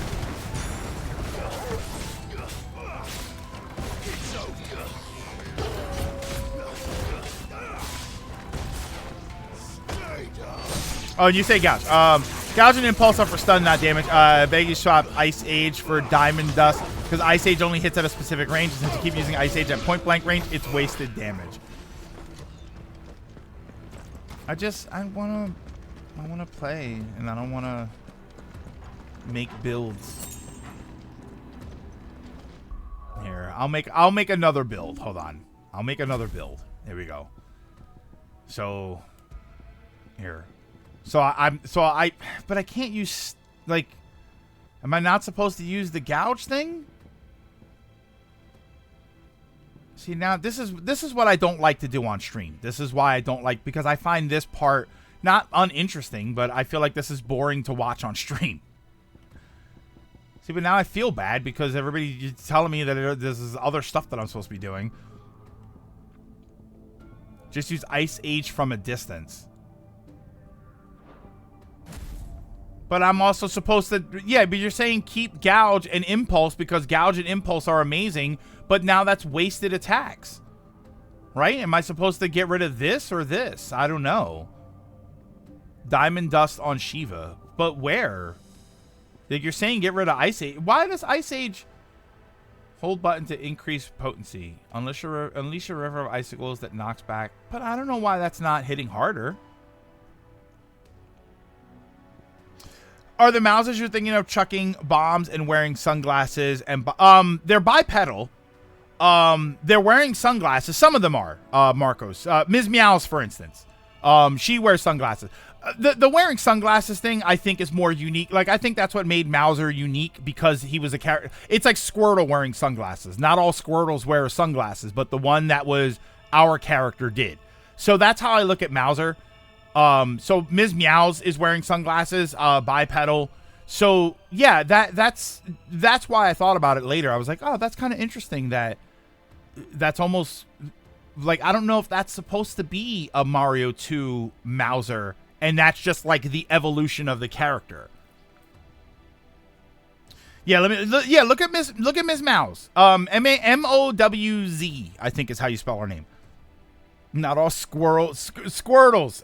Not squirrels, Squirtles. Ice Age explodes at the end of the trail. If they are close, they only get hit by the initial. Okay. For Gouge, more saying when they break, it's often better if you don't have to not use it. Take advantage. But is it better?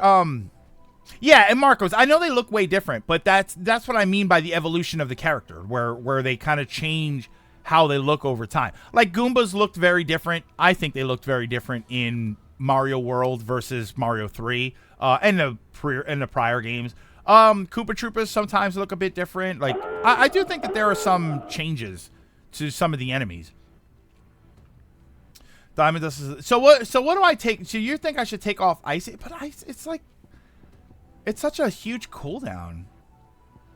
I like that, so I'm gonna use that. So here. So that's this thing, right? And then this is, you said Diamond Dust. All right. Oh, did I not upgrade that? Hold on, let me upgrade it. I'll upgrade it just for you guys. Diamond Dust. Mouser looks more like a rat. Well, that's insulting.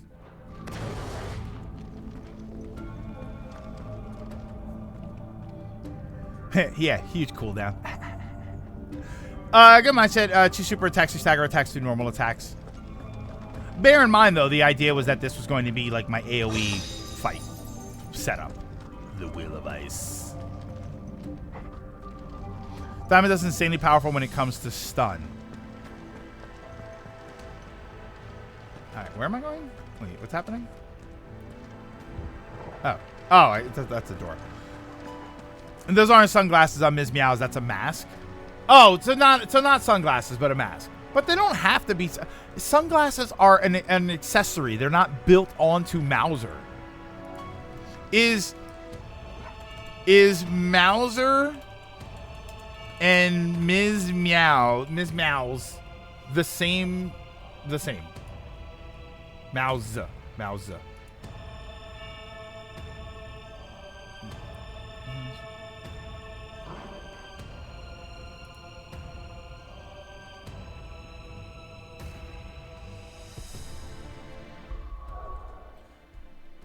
Little Mousers are a species of small blue, black, or purple mice-like creatures who wear bandanas that obscure their faces. Their primary English name refers to another mouse-like foe, Mouser, who was introduced in Super Mario 2.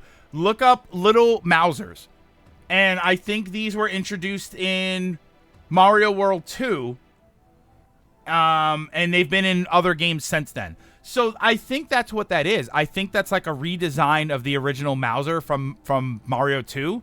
And then that's what they're supposed to be, at least a reference to. Diamond Dust alone does stagger, breakage of Gouge, and Bahamut orbs by itself. Diamond Dust also does good damage if it happens to be up when they break. So the rotation stun unit, the Diamond Dust, Impulse, Impulse Gouge, and then Stun Gauge will disappear in a heartbeat. But then my burn, my but then I burn that because that diamond dust has a long cooldown, doesn't it? Like, obviously I'm gonna try it, but you know, that's why, like, I have all these attacks and I can try them. I have no problem with that, but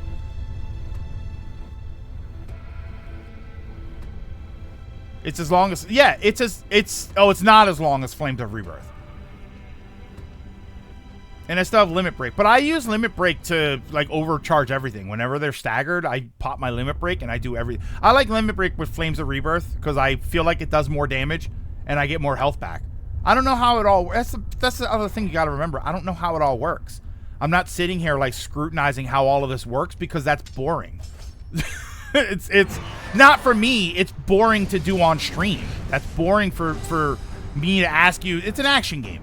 It's boring for me to say, hey, everybody, let's sit here for 15 minutes while I figure out what all of these numbers do. Like, that doesn't sound interesting to me.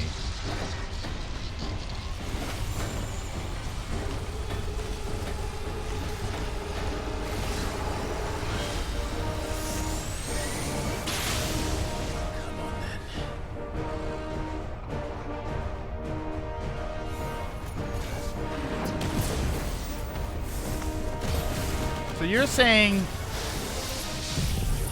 I should do that.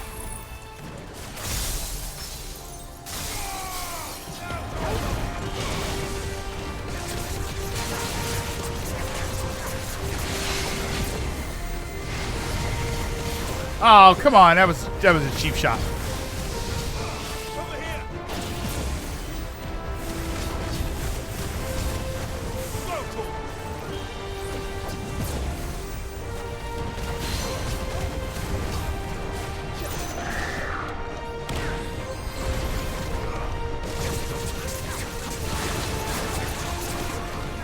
Oh, come on, man.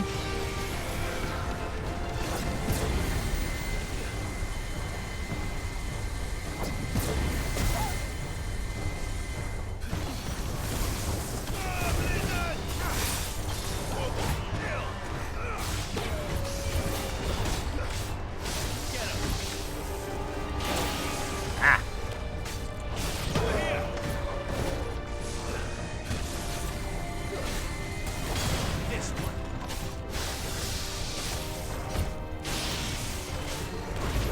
Just do that. Okay. Oh, yeah, that cooldown. I guess that cooldown's okay.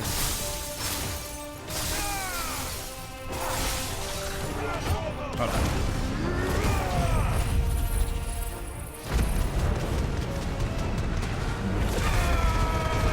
I'll stand my ground and say that Mauser and Little Mauser are not references, nor are they the same characters. They're just separate characters that appear to be based on mice, have similar names. Nintendo's famous for their enemy type. Yeah, but that no, and that's my question. Oh wait.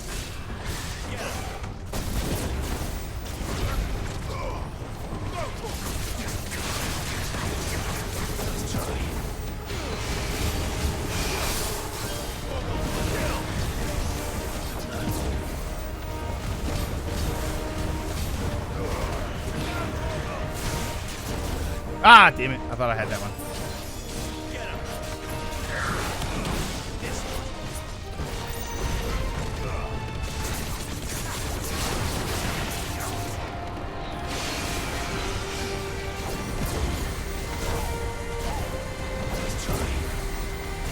Ah, okay. Just dodge.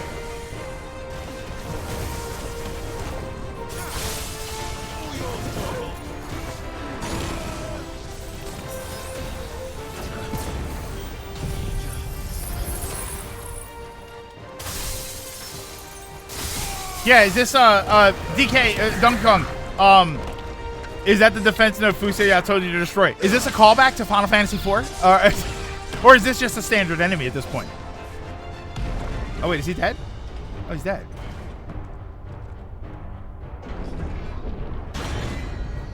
Mario does have a lot of callbacks as well. As Mario Kart used New Mario World as a basis for the levels of music. New Mario U names their worlds after food, like World did, Resners are in the new Mario 2 and fought the same way. Technically, the secret harder worlds Mario games do now started in world and ghost. Oh yeah, and ghost houses are. Yeah, there's some. That's a good point, Kia. That's a good list. You know, ghost houses they were from Mario World. Special World, right? That's from Mario World. It's a callback to Pong.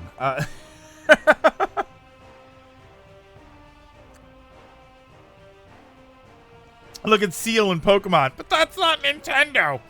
That's Pokemon Company. I don't think so, but I love to crack jokes in regards to 4.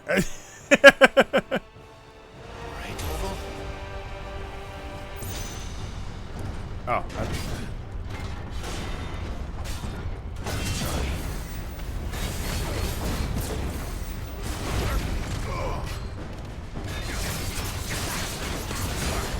Ah. Over here.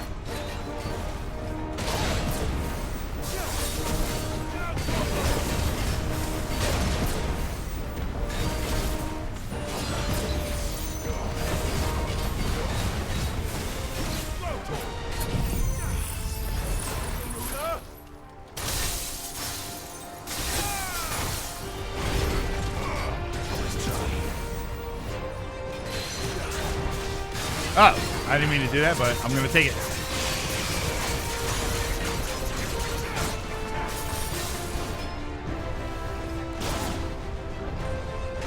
Come here.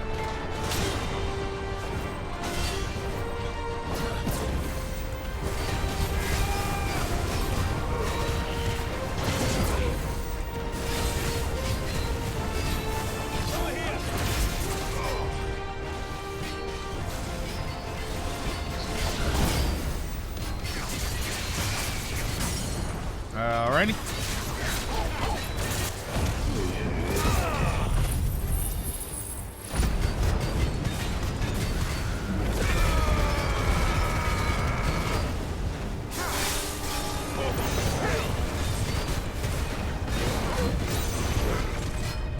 Ah, damn it. That was too early. I looked at the stagger meter wrong. I was gonna save that for when he was staggered, like he was ready to go.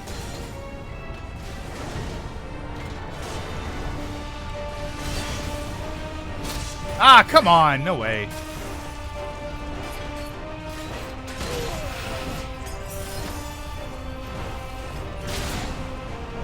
Come here.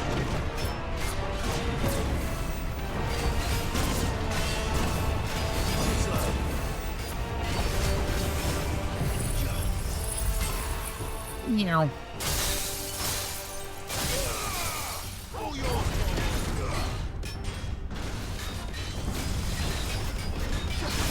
Ah, I tried to do something cheeky.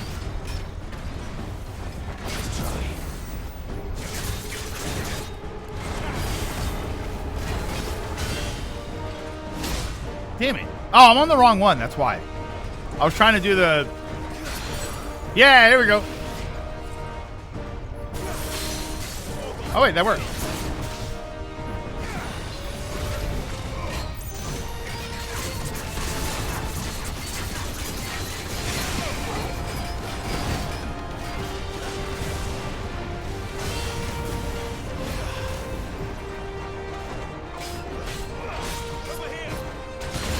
Ah, come on.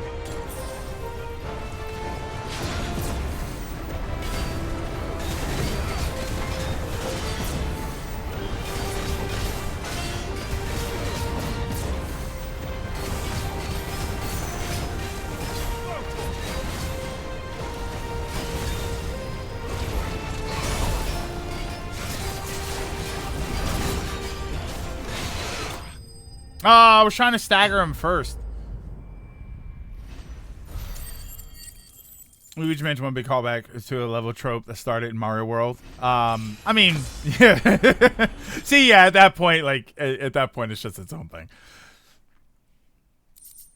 Yeah, it's interesting. That is an interesting sort of discussion. Like, what's a callback? What's just, you know, the standard for the franchise at that point. That's why I was crack on games like Zelda 2, Castlevania 2, like people were complaining, like it's not like the first one. It's like, okay, but it's literally the second one. They weren't allowed to change anything. Wonder is good, but I've played better 2D platformers. Yes.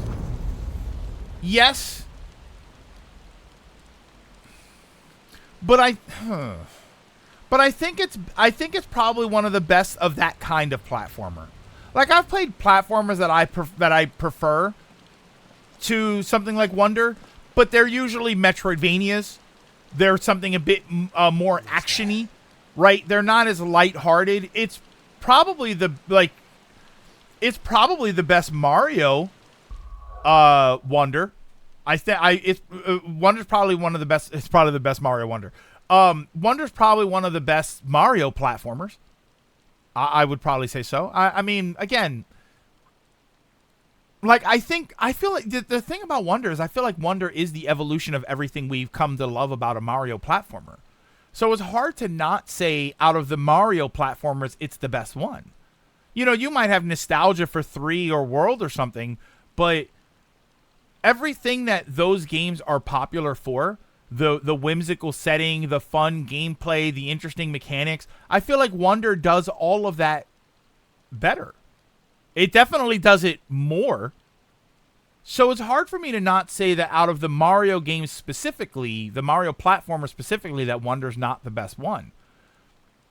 But as far as platformers go, yeah, there are games that have just more interesting mechanics. But they might be the mechanics might be better or more interesting and tailored to you, or the environment is something that's more interesting to look at. Mario Land has a couple callbacks. Bowser ripped off Wario twice.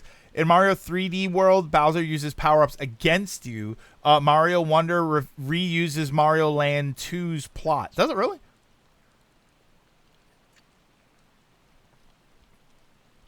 Wonder's main thing is the visual charm of the artwork and put into a fully fledged game, plus taking notes from other platformers.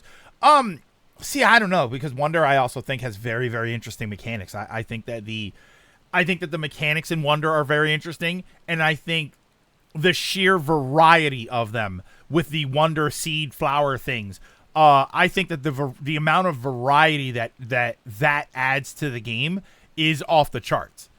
So, you know, it's tough to really nail down and say that, oh, well, Mario Wonder is you just do this thing and you do this thing and that's how you win. And it's like, but the second thing is so varied. You know, but look at the things that are probably missing that you might say are missing from Mario Wonder. There's not a lot of secrets to find. Like there's stuff you can buy, but there's not a lot of secrets. It's not really. It's a run-through game. It's a platformer. It's not really a exploration type game. But that just means you want a different kind of game. Yeah, I don't know. I don't know what I would say I don't like about Wonder. For the kind of game that it is. You know, I could see somebody saying, yeah, I'd rather play Hollow Knight than Mario Wonder. Of course, because that's an adventure. It's an exploration-based adventure game that fundamentally is different in every possible way. So yeah, they're not really the same enough for you to say I prefer. I mean, you can say you prefer Hollow Knight over that, but they're not. That's not to say that either one of them is better or worse than the other one. They're just different kinds of games.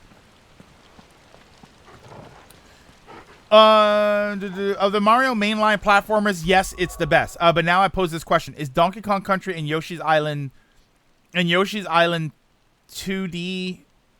Is Donkey Kong Country and Yoshi's Island 2D Mario spinoffs? Yoshi's Island is Mario spinoff. Donkey Kong Country is not. Donkey Kong Country played very different from Mario games, and it was its own thing from the beginning. Like, Donkey Kong was obviously not his own thing. Well, technically, Donkey Kong was his own thing from Mario. But, no. But when the Donkey Kong Country games came out, like, Donkey Kong Country didn't start out as a Mario game. Yoshi's Island did. So that, you know, Yoshi is a spin-off Mario character. If anything, you could start to argue that Mario is a Donkey Kong spin-off character because the original character in did you know the original character in Donkey Kong was not named Mario? He was just named Jumpman. So he wasn't Mario until later. So technically, Donkey Kong in that relationship, Donkey Kong came first. For the record, I stand that they are their own thing. Yeah, I think that they're I mean, they eventually became their own thing. You know, Yoshi's Island specifically. Like, Yoshi's Island, I don't look at it and think, wow, Mario spinoff. I think they're the Yoshi's Island games now. But Donkey Kong Country was always its own thing. I was just going to say that. I feel Donkey Kong Country is its own thing. Yoshi's Island is a spinoff turned into its own thing. Yeah, exactly. AGM. I'm the same exact way.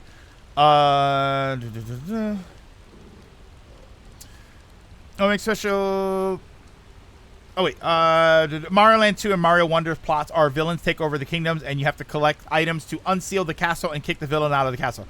But that's pretty basic. Isn't that the story for Color Splash?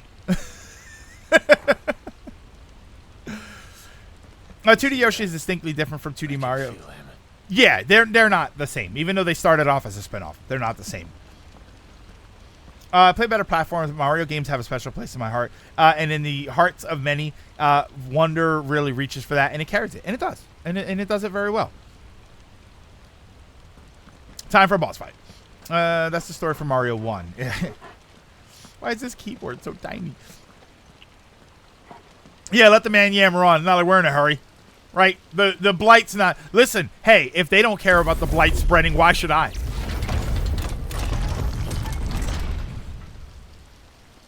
Here we go.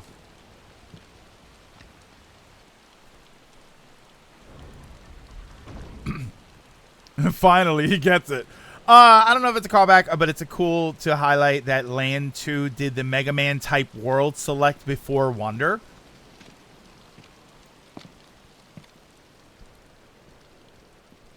Even with Yoshi's Island, I'd say it's different. It's the first game that does have the Mario name, to be fair. Is Mario the franchise a spinoff of Donkey Kong, the arcade, or vice versa? Well, it's not vice versa. I think Mario is a spinoff character, but the games are not spinoff games. What care you for these worthless creatures? They are nothing. Weak from the moment Chicken or the egg? Don't get me started because I have an answer for that, and I feel like people disagree with me. They turn unfailingly upon themselves. Like sheep, they roam in filthy flocks, eager to look. He said roam. He said like sheep, they roam. Is that a reference to Final Fantasy 2? They might feel contentment with their pitiful existence. I really should be getting ready for work. Persecution, severance, and strife. Every earthly wrong springs from the malice in men's hearts. Malice born of the pain and suffering that is free will. Its corruption is gnawed at your being from the very moment of your birth. I think Mario's different technique because DK is Jumpman later turned into Mario. Wonder does it all here. High-speed platforming, rhythm platforming like Rayman. The badge system resembles Mega Man's power style. Not to mention Paper Mario. Right or wrong, gives me reason to carry on. And carry on I shall. Not as a puppet, son, but as a man. I used to be a puppet. Which are you? There was a time I too thought those the only choices. What? I said there was a time I... Oh, okay. Of magic. And with that gift did he build great civilizations. Yet over time, man lost sight of the gift's true meaning, stepping from the path of shared prosperity. So you say the egg, I say the chicken. He abandoned his creator for sword and flame, and through his folly, beckoned the blight. Yet, there were those few who refused to turn their eyes from the heavens. And they prayed to God that he might lead them back to righteousness. And the Lord, he did answer. Before the worthy shall the gates of paradise open. And so did I spread my arms to the ether, and cast my soul upon its gentle waters. I gave myself unto him. He shaves using Odin's blade. Odin's sword is a Mach 5 razor. It's one of those razors with 5 blades on it. Oh, thank you. I thought I was going to have to fight them. There's nothing more annoying than useless trash mobs at the beginning of a boss fight. For no reason. My worth proven, the Lord charged me thus. If your kind are to find salvation, they must be made to serve. You see, paradise lies but a single step away. Could we only take it? Could we only leave our transgressions behind? For none save the pure of heart and mind may set foot in the new world. I will save us. But it all begins and ends with you. You are the key, Mythos. And with this Manny, he looks like Manny Pacquiao. shall I prove A little my bit. faith once more. I think he looks like the hero, the warrior of darkness from Forsook yourself 14. to serve. Tell me, how is that living?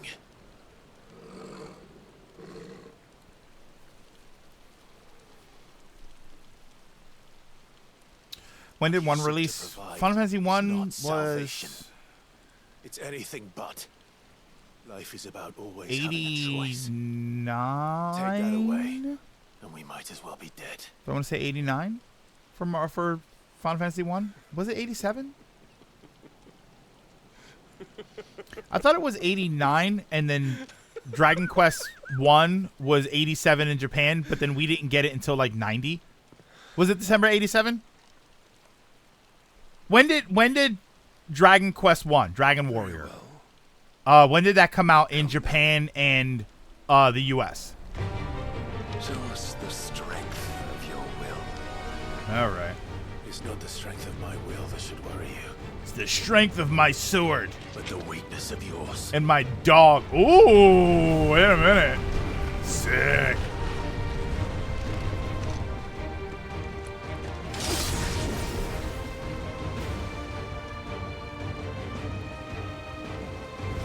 Okay, so wait. May 86, that was Dragon Quest 1, right? But that's in Japan. But then, when did it come to the US? Because this was always such a weird sort of issue. That's when it came out. Dragon Quest 1, yeah, see, that was such a weird thing. Like, a lot of people in the US, we think that that Final Fantasy came first, and then Dragon Quest did, because that's the order that we got it in. We got Final Fantasy 1 in 87 and then Dragon Quest in 89. But really, Dragon Quest came out the year before. If you think your will the stronger, prove it. By this day's end, you shall know the truth.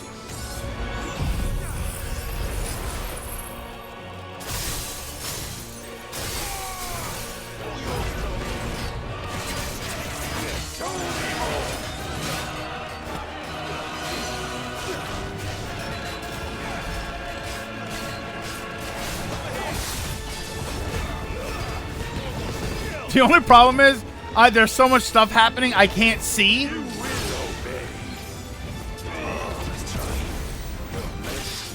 Ah, damn it. Yet still fight like a man.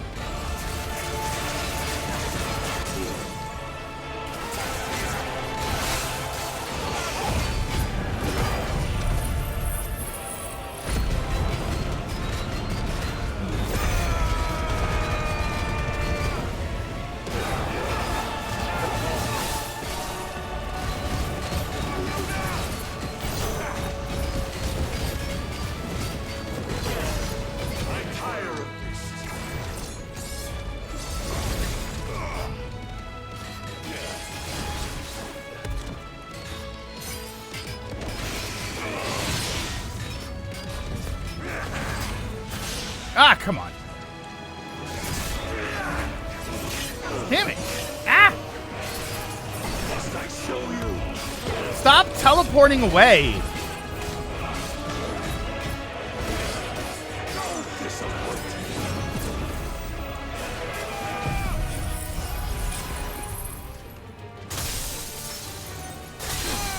Oh, okay. So that was. Oh, so we did get it later. I was always under the impression we got it later, or like we got it in a weird order. My bad.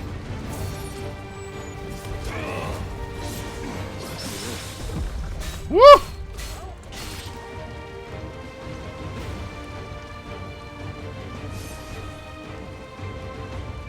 God chose you to serve as his vessel, and you cling to this foolish notion of hope. I can't hear that now and not laugh. God chose you. It's like, wait, what'd he say? He said God chose him. That don't even make sense. Ah! It's the solar flare. It's messing with our cell phone signals. What the hell? Come on. When did this become Shadow of the Colossus?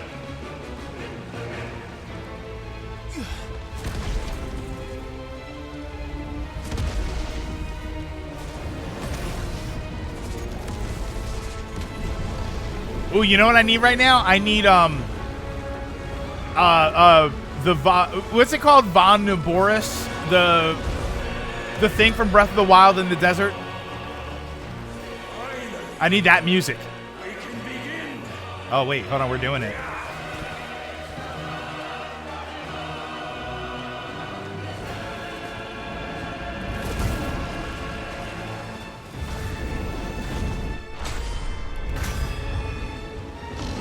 Cinematic strike. No, the boss in Breath of the Wild. The desert boss. Von Naboros. Yeah, the big camel boss thing. The music for that is sick.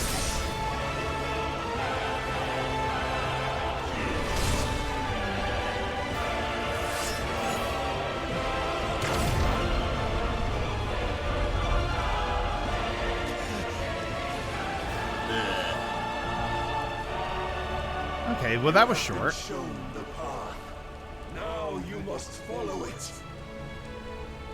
To be fair, you cheated by getting on a big giant horse. You will not defeat me otherwise. You got on a big horse. What the hell am I supposed to do to that? Perhaps you still require persuasion.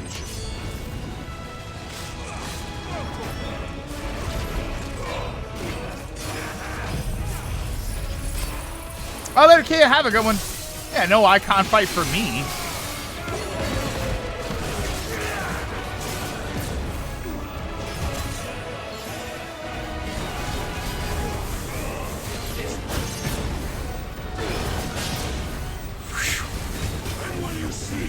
Stop teleporting away, man.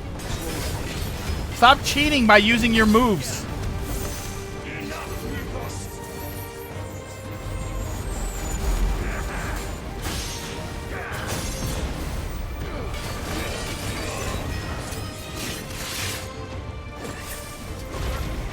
Okay, I can't see anything behind that wall.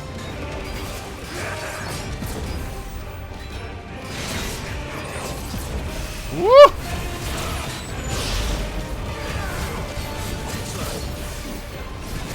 Oh, come on. I couldn't see, like, I can't see the attack, so I can't tell that that's the one that has two.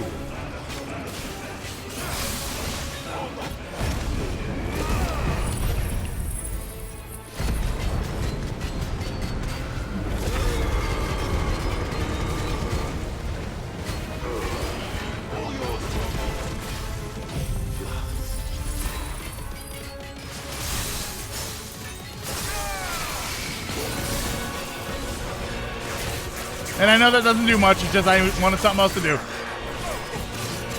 Ow, ow, ow, ow.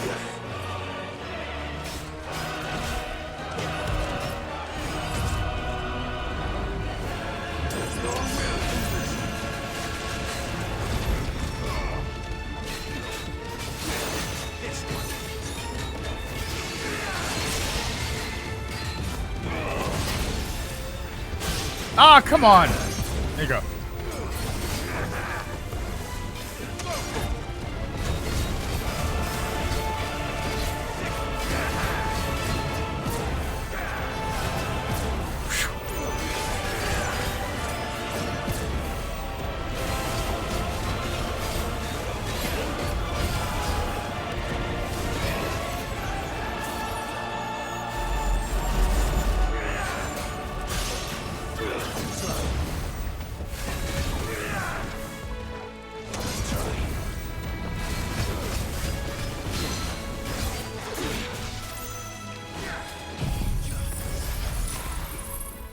I should have done the other one first. Whoa, what? Oh, come on, man. I cannot be touched. I cannot be killed. You turned your back on us.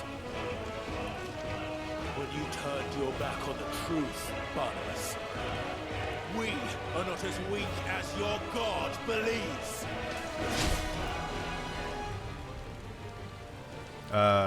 Wait. What? Oh, there we go.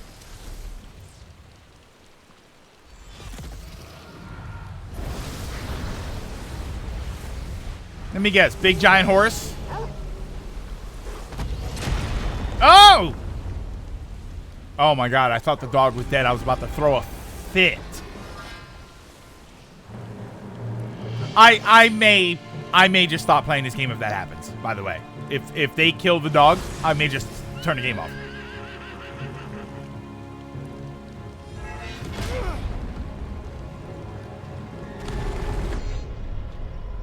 You know, jump button would have been nice right there.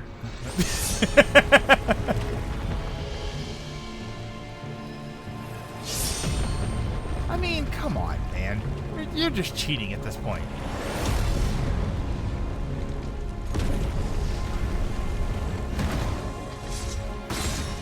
I mean, didn't we already determine this doesn't work? Greg walked out of the theater of I Am Legend. No. Well, I didn't go to this theater. I watched it at home. I didn't turn the movie off. Let me put it that way. Oh, no. But I was kind of like, man, that sucks.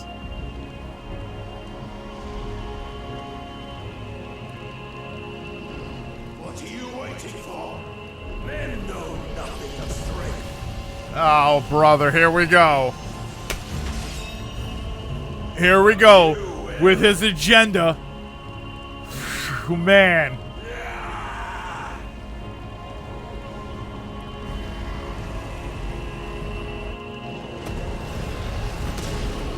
God. I can't escape it. Wait, I gotta hit a button, don't I?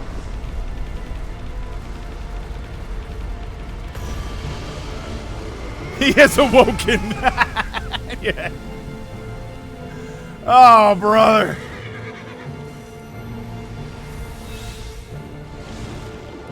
Oh, wait, do I get a cool sword? You dare! Did you kill the horse? Please kill the horse. Thank you. Could it be you have made a weapon of your weakness? My apologies. If I could make a weapon of my weakness, my sword would look like the Dragon Slayer from Berserk. You are not the fool I took you for.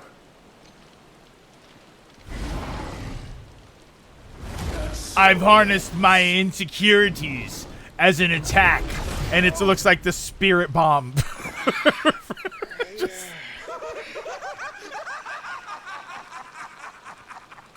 Don't tell me you are tired, Mythos. Your stubborn defiance has stirred my long-becalmed heart, filling it with a joy that I have not known for generations. I had thought the tantalizing kiss of self-indulgence a dream forever out of reach. And now that its sweet ruin courses through my veins. Yeah, Donkey Kong, that's what I was thinking. Like, you guys are making other references. This is very Kefka to me. His voice got all weird and high-pitched. No, you know what he reminded me of? Judge Doom. From right. Oh, Clive! When I killed the original Sid, I sucked just like his. Why did his voice get like that?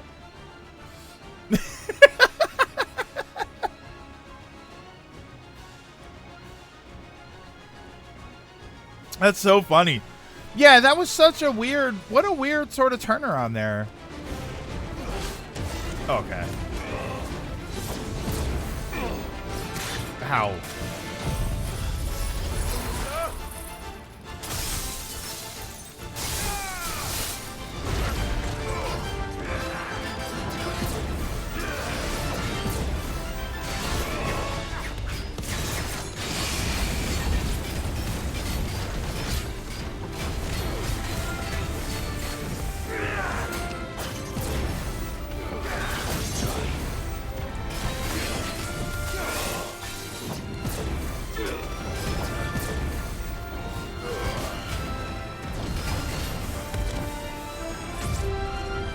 Oh, oh, oh, oh.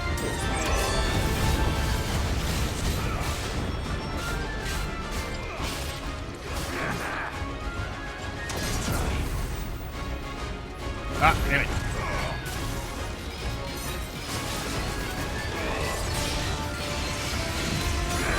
Oh, Clive, you went the wrong way. Whoa.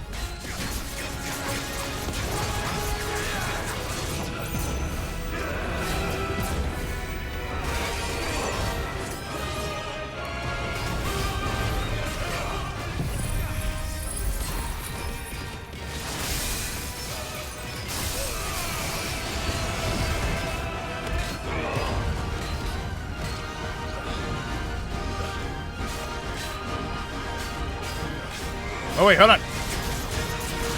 I gotta finish this. Oh no, I'm gonna die! Oh my god, did I survive that? Wow.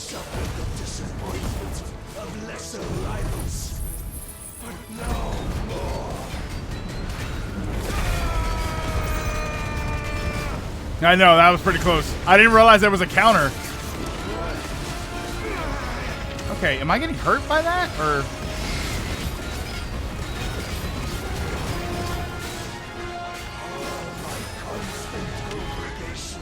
Salvation is come.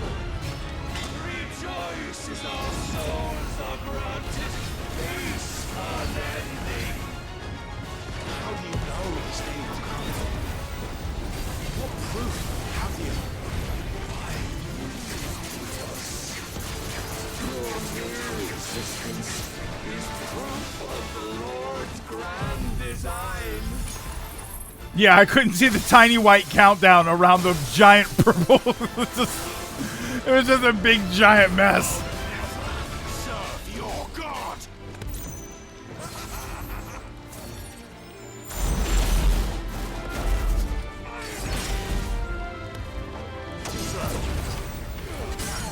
Haha. Oh, I have no power-ups that are ready to freaking go.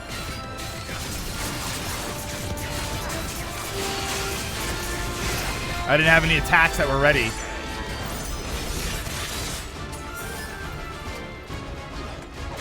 Hey, where's my dog?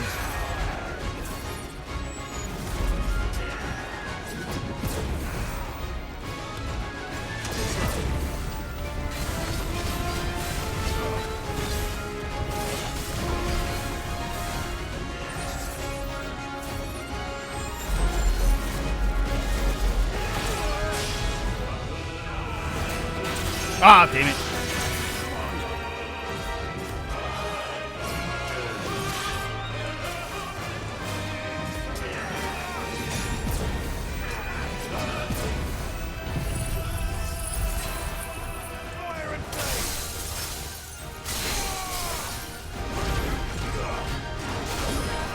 Ah, no way.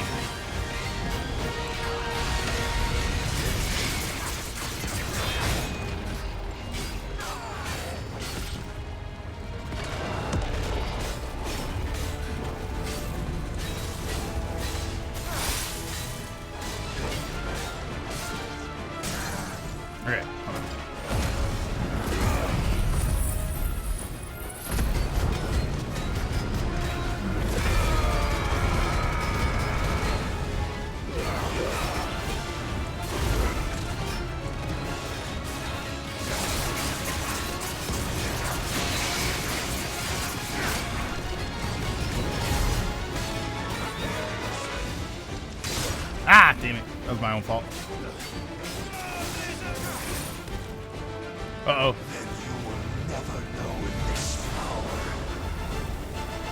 What? Come on, man. It's just...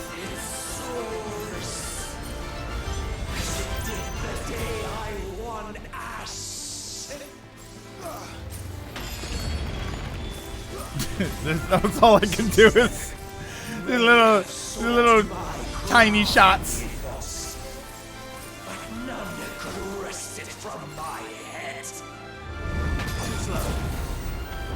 I can't hit him, right?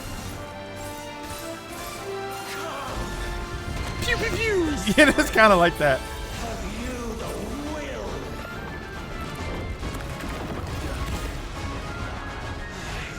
What?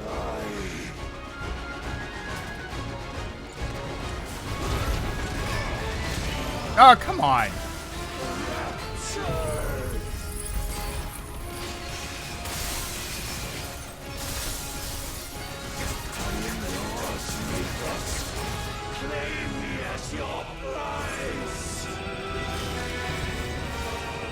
Odin speeds by. He's trying to kill me. Too fast, cause he's got two swords. He's trying to kill me. Odin, he can really move. Odin, he's got an attitude. Odin, does that horse have 8 legs?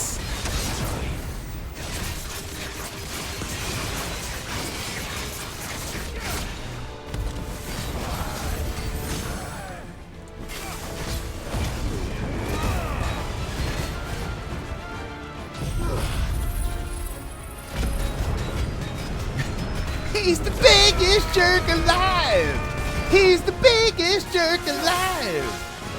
He's the biggest jerk alive. I'm telling you, Odin AM was better than Odin X.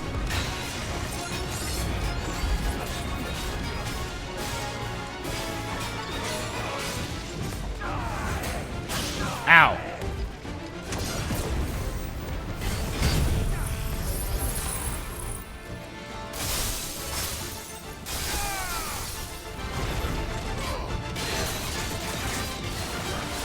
What about the Adventures of Odin and Sleipnir?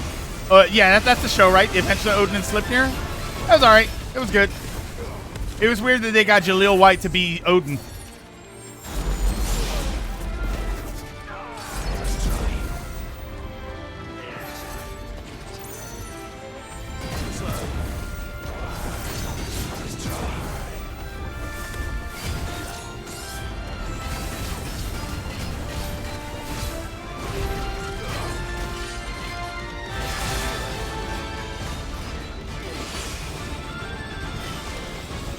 Imagine I kill him with one of these little pew-pew-pews.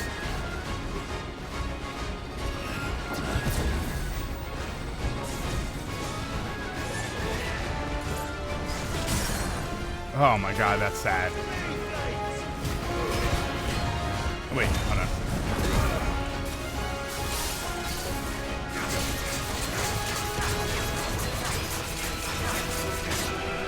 on. Odin Boom was a pretty good show. I was gonna say, yeah.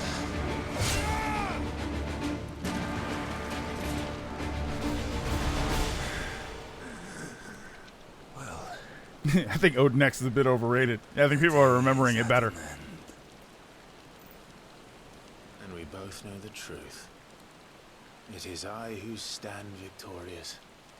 My will that prevailed. Yeah, for a second there, I thought he took his head off. No. It was his. What? Clive, Ross. Adventures of Odin was kind of cringe.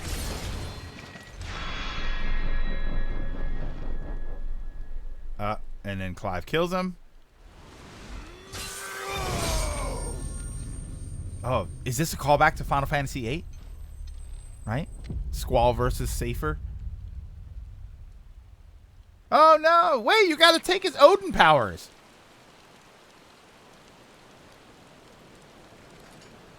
This is a good but a long fight. Also, is the game saying Clive getting Shiva was all he needed to beat Odin? I mean, pretty much, yeah.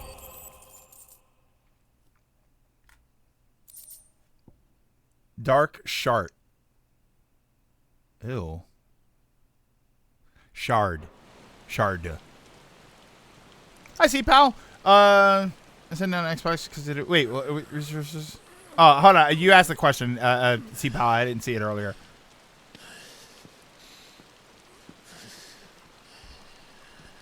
Save was my favorite Sephiroth form. Legend of Daniel, thank you so much for the 100 bits. But now I want to watch the beginning. Now I just want to watch the intro to Final Fantasy VIII. Perhaps there is strength in will. Actually, my name's Clive, but I knew a guy named Will. He was pretty strong. Zelda reference. We're going to be so annoying, Marcos. Well, it's fascinating to see Martin Mission India feel like it would be more impactful if he had more development before that happened. If not will, I think they set him up enough for like strive to win your master's approval. I think they set him up enough for us to understand that that was an uncharacteristic change for him. My problem is just, you know, then he dies and wait, didn't he fall? Shown a fantasy. He said it. He said part of it. But you were wrong. There is no world but the one we live in. Yeah, didn't he fall off a thing? And that world is worth saving, even if it means killing a god.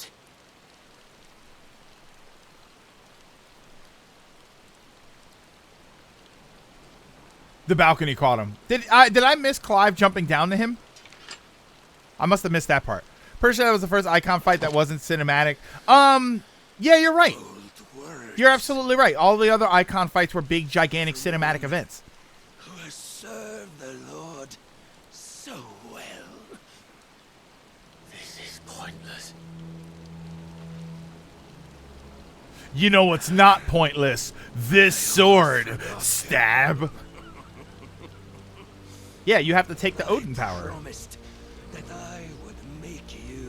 Yeah, see, he was fighting to toughen him up and then to make him worthy, and then he takes the Odin power because he needs all of the powers to be... Oh, look, he's forcing it onto him.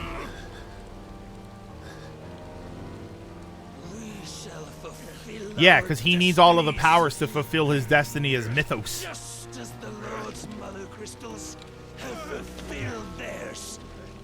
Come, Clive Rossfield.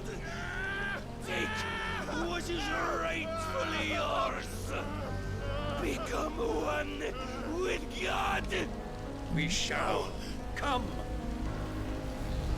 Yeah, Clive, you have a sword. You know what this reminds me of? This reminds me of Final Fantasy IV when they defeat Golbez and the hand is crawling towards the crystals. It's like, stab it! For the love of God, will somebody stab the hand?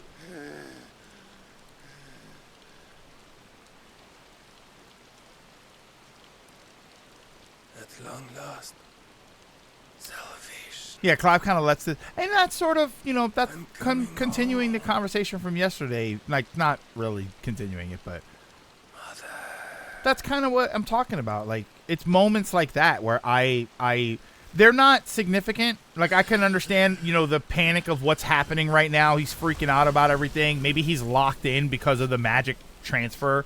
So, like, I can understand it, but it is kind of like there are these moments that take you out from the heroes, and you're like, why aren't you just stabbing him? Tell me, how does it feel? He needs all the dominance to become Super Clive. Face me! He needs the chaos dominance. To consume your rival's strength, to gorge yourself on their beam, to edge step by trembling step, ever closer to the divine. Oh, he's teaching me edging. Without a will, you are still but a vessel, our vessel. Behold. When you say our, like, is that like in anticipation of its fate? No, I'm actually just cold and wet.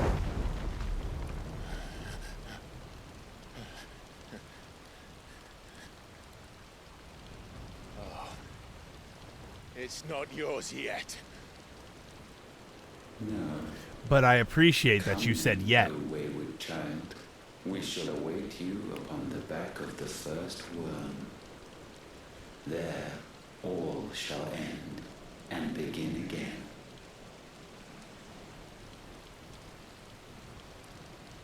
Yeah, it all triggers when Clive double jumps. To be honest, I don't like Odin's abilities to very build up a meter and expertly time it for maximum damage. You know what? You know what's funny? And this is where it's like I kind of play into the game, and I don't mind that. I like that. I like doing that sort of thing. I won't use Odin's power.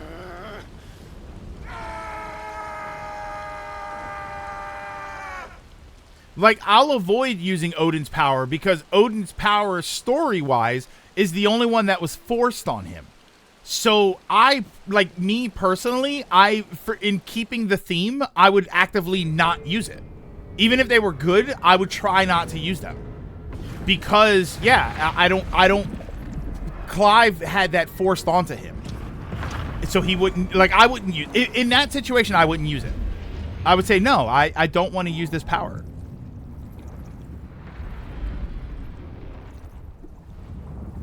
Kind of like, Todoroki? Todoroki? Was that his name? In My Hero? Like, he hated his dad, so he didn't want to use that side of him. Legend Danny, thank you so much for the 100 bits. Maybe the real Odin's powers were the horses we killed along the way. Ah, get out of there, Uncle! Come on, Uncle Byron! Hustle up!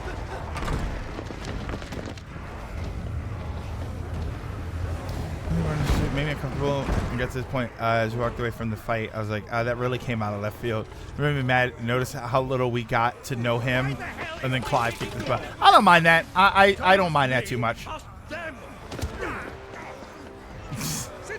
I don't mind that because Clive didn't get to know him. So it's every once in a while it's nice to have a character that we don't get to know either. Now I'm stuck wiping the backsides of this one while the city burns and my right tails off the man half my age. And then you turn up. What the hell are you doing here anyway?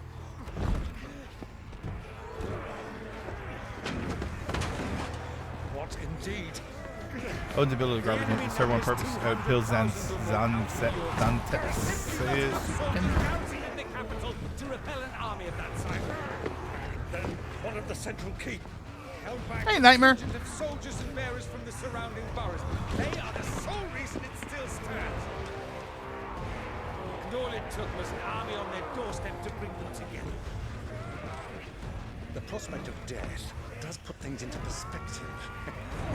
They sound like the Call of Duty zombies. We've lacked all along. I could swear I heard the Call of Duty zombies. What are your thoughts on Batman Arkham Shadow? What's Batman Arkham Shadow?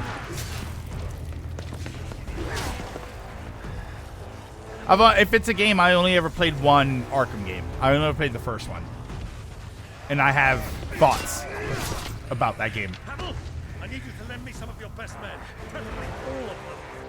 My best men! Does it look like I really want? I admit this might not be the most convenient time, but my nephew's in trouble. And I may have already promised him. Never give Square the sales figures, but with COD zombie mode. They should do that. Final Fantasy Zombies. And you and he are of the same mind. He's so. I love that he's a good fighter. Like, is that a weird thing to say? Which they shouldn't have to live and die with. And he fights today to give us all a chance of a better tomorrow. Be that as it may, a handful of men cannot stand against the kingdom. He's losing the weapon triangle. Shouldn't he have a spear? See, yeah, that was a Call of Duty. That was a COD zombie sound right there. Men. But I'll be damned. It's the guy! Our numbers are few, but I shall rally as many of my dragoons as I'm able. You, apprise the Lord Strategist of the state of the city's One Kuraka. It's over. And you would fight alongside us. I owe the Phoenix a debt.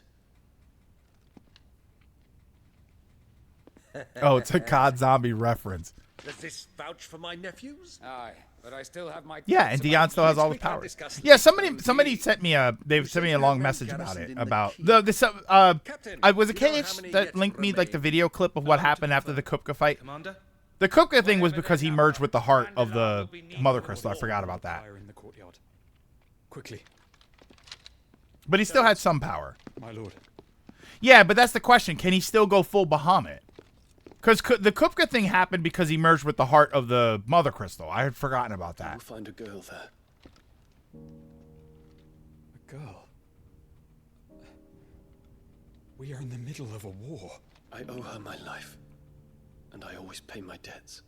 Where's the hidden song? You are to see that she is provided for, Dion, I cannot leave. but you shall. If I'm ever to be worthy of the forgiveness of our people, then I must earn it. And Okay, I must powers earn before it that. by my hand, and my hand alone. But didn't he become the boss fight because of the Mother Crystal thing? That I do not ask this lightly. Like, he still had powers, but he became the big giant titan because of the Mother Crystal That I merge, will right? do it. Remember what's-his-face, like, forced him to merge with it? Farewell, Terence.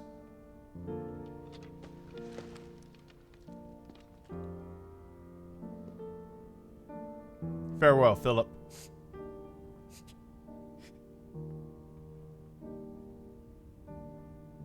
Farewell. My prince.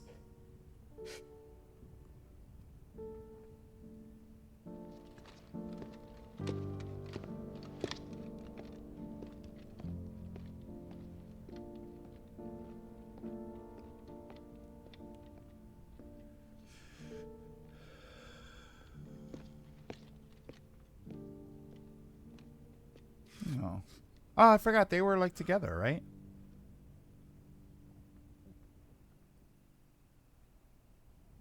I wonder if he BS'd them. He just got him out of there just because he wanted him to be safe. Like, he gave him a mission, but it's a BS mission.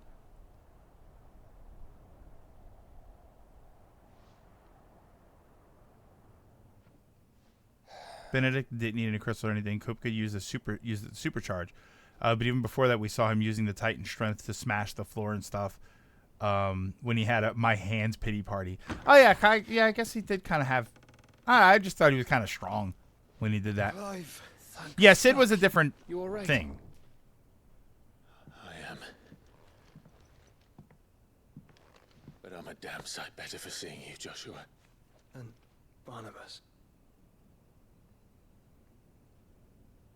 The king is dead. Oh, Benedicta was able to absorb aether from the environment. So they had some power, but she got it from something else. I feel like I'm missing a lot here. So they're all.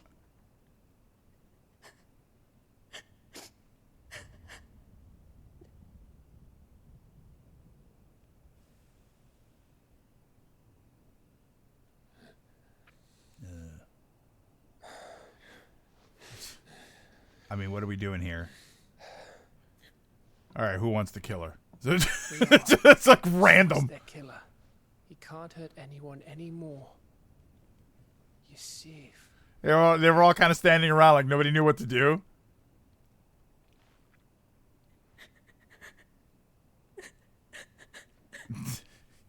They're trying to figure out which Mario game they like the best.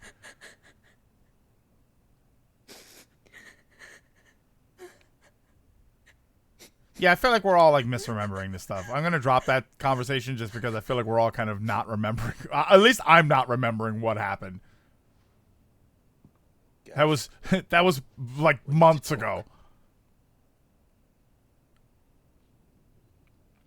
And this is my problem. Like, we're having this conversation and it was game time. It was 25, 30, maybe 40 hours ago. But in real time, that was what, 2 months ago? Like, today's stream is going to go up on YouTube, and I think it's going to be Final Fantasy 16 Part 21. I want nothing more than to go with you. I do. But I'm glad you're heading back to the Enterprise nonetheless. And not just for Etta's sake. Our people need to know what happened here. You can count on me. As can she, I hope. I'm guessing. Me lords. And how do we know her? Is this the girl that what's his face is going to show up for Terrence?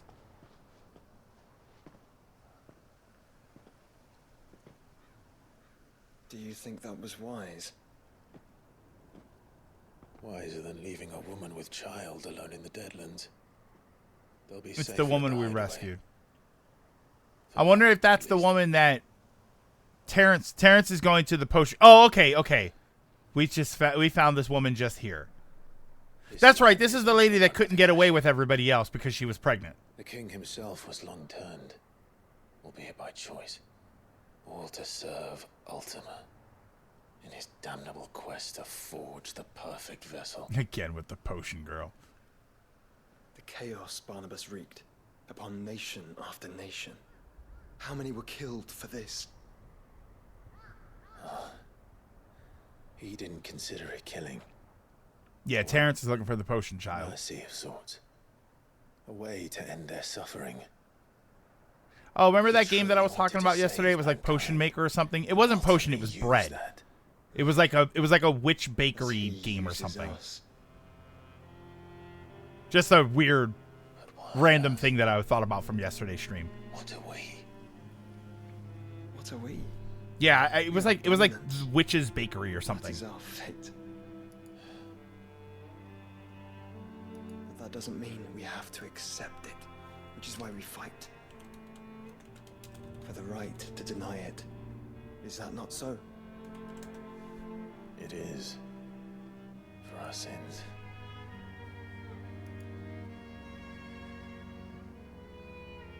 Barnabas said something else. The Witch's Bakery. That was the game. That was The mother crystals were Ultimas. Ultimas? Are you certain? We know that the mother crystals have been leading the land of Ether. And we also know that it's this which hastens the spread of the blight. But what I cannot fathom is what Ultima stands to gain from that. I mean, ultimate power. What did you find at the stronghold? The truth about Ultima's prize. You For could so have. long, I believed it to be you. And you alone. Yet, it is not merely a fruit that he desires, but a fruit and phoenix both. That which we became in the skies over Twinside. Only when the twin flames are joined shall his vessel be complete. Quite why he needs a vessel is another question. Unless there is something he cannot achieve without one. Something his immaterial form precludes.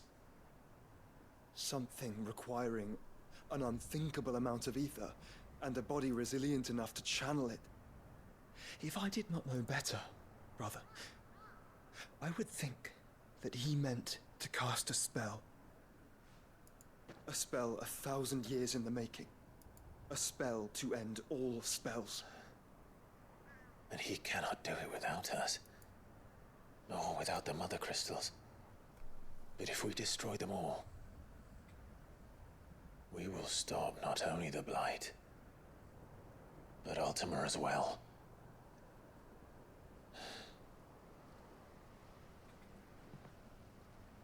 We stick to the plan then. Only this time. Meteor? I mean, We face maybe. him together. But what would be the point? I mean, Well, it's a long walk to Stone here.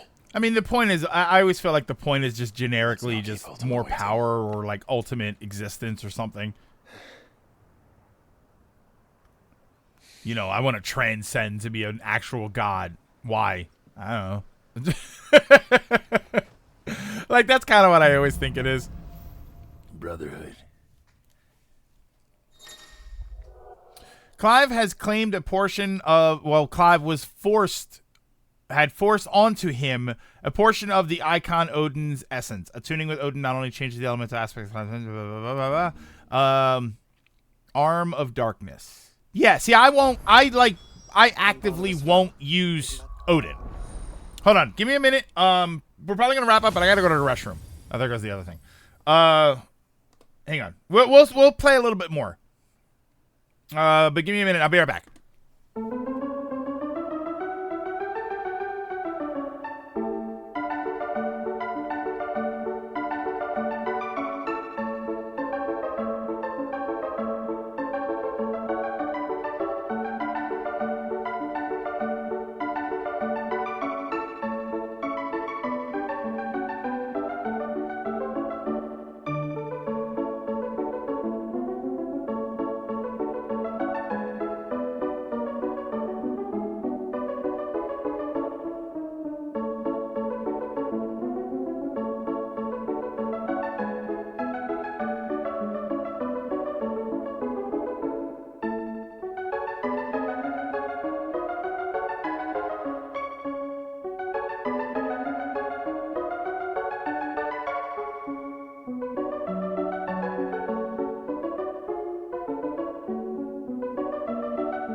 Odin does no damage, which is a shame because Odin's pretty fun.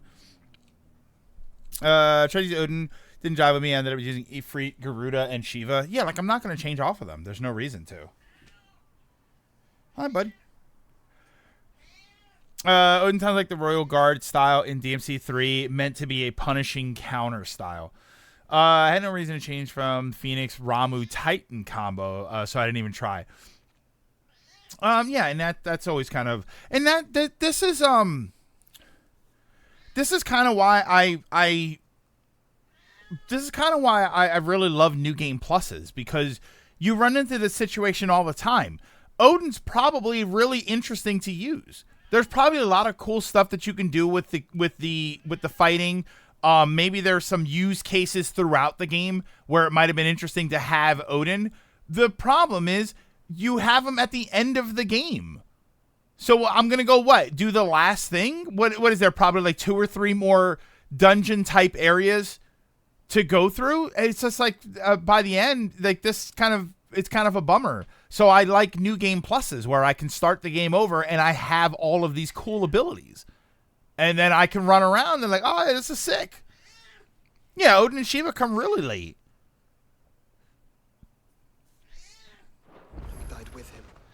road to Stone here is barred to us Come no here. longer. Hi, buddy. Hi. Buddy, we're going to play a little more. All right, so what are we doing? Oh, so I'm going... Oh, so I'm still on this map. I'm just going that way. This way? Odin's just a one-shot machine. That's it. Odin is the weakest icon in the game. But it's probably a lot of fun, though. Like, and Ronan, Odin is the weakest one in the game. So wouldn't that mean it would be kind of interesting to go through the game again and then have Odin at the beginning? He's not going to be way overpowered. He might actually be fun to try and do things with. I mean, the other problem is that if the icon is, and the abilities are boring, it's just boring. And you don't get Leviathan. Oh, that's a... Oh, yeah, you're right. Leviathan was the DLC thing. Yeah, so, like, imagine if you get the DLC and then you can get Leviathan and then do a New Game Plus where you have Leviathan also. Wouldn't that be cool? I love New Game Pluses, man. I don't think New Game Plus gets enough appreciation for just being what it is. You were right, Joshua. That's it. Just you were right. Like no reason for it. Should I? Are we okay? Should I go and buy potions, or are we okay here? A lot of Odin stuff is just charges meter. It's less fun and more work. He's up ahead.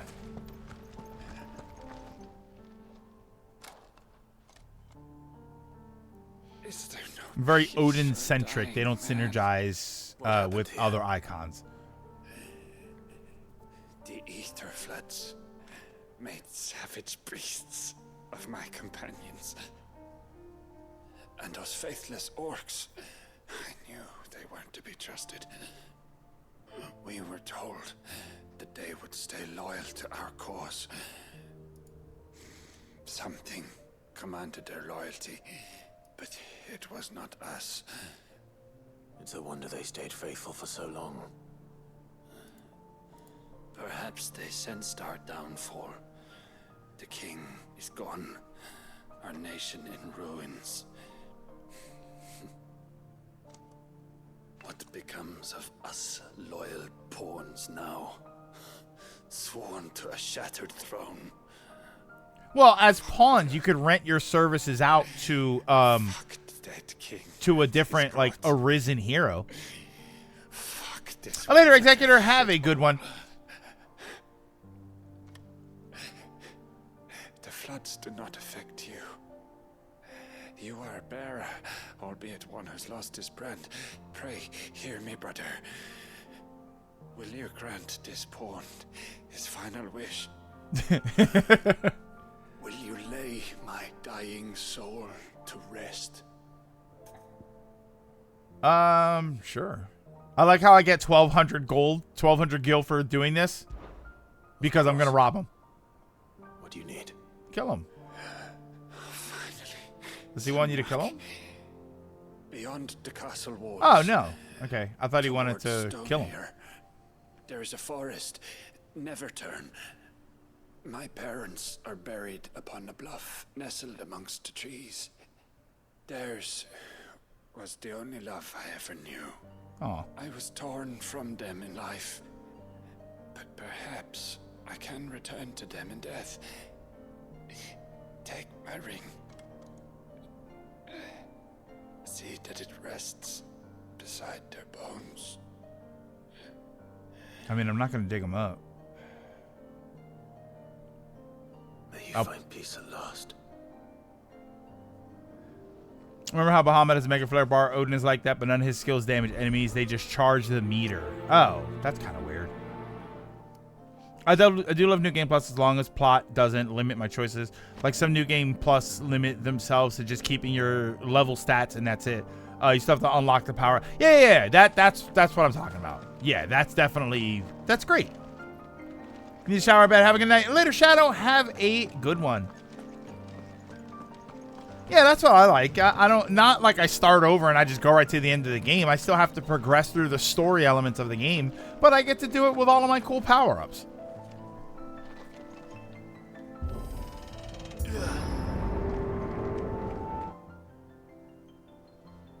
You have tons of games. Zelda 2. Zelda 2. Don't tell me.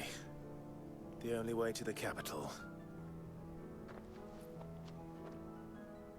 Is through that gate, just as you surmised. All right, well, let's do it.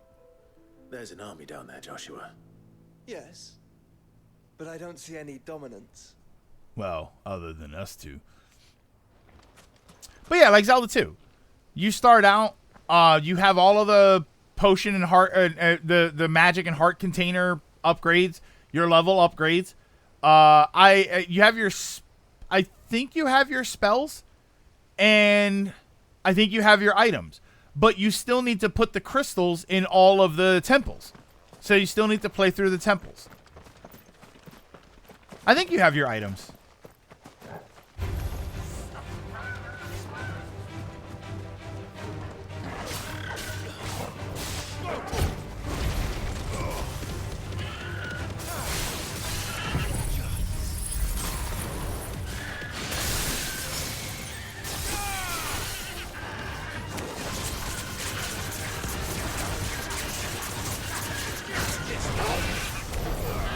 Whoops. You don't get Leviathan if you buy the DLC. Yeah, from my memory, you don't have the spells in Zelda. No, I think you do have the spells in Zelda 2. I'm pretty sure you do. I would double check that. I'm pretty sure you do have the spells. I thought you didn't get the items, but I think you do have the items in there.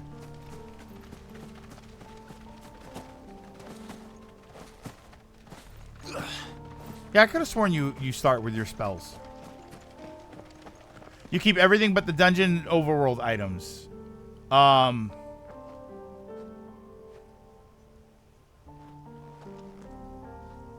Well, you don't need the overworld items. Are you talking about like the stuff that you need for the quests? Because the only overworld items are like, other than like the one-ups and stuff. The overworld items are... Oh, wait. Yeah. Like the potion, the medicine for the kid, but you need that in order to get the fairy spell. So you already start out with the fairy spell. You need to rescue the child to get the reflect spell, but you already have the reflect spell. Yeah, let's see, like the note for error... I think you do need the note for error. You need the note for error, but you have the fairy spell, so you can just fly across the water. And I think you have the hammer. So you can actually, with the hammer, you can just go to the other way. Not an unturned soldier in sight. Which again, you need you don't have... No, you know what? You don't have the note for error, but the hammer... Not a dungeon item. It's in a cave. You don't have the note for error, but the only reason you need to cross that bridge is so that you can get to Death Mountain, so that you can get the hammer, but I think you start with the hammer. Yeah, the hammer's not a dungeon item. It's a cave at the end of Death Mountain. Yeah, you do start with the spells. I'm pretty sure you start with your items.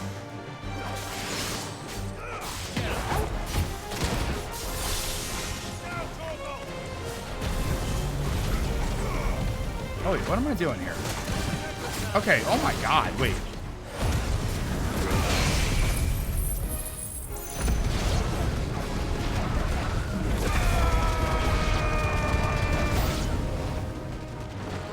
You don't think all this is for us?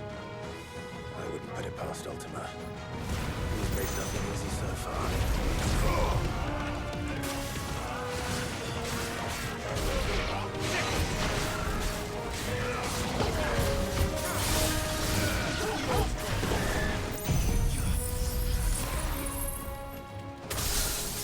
Hell be in flames for wolves.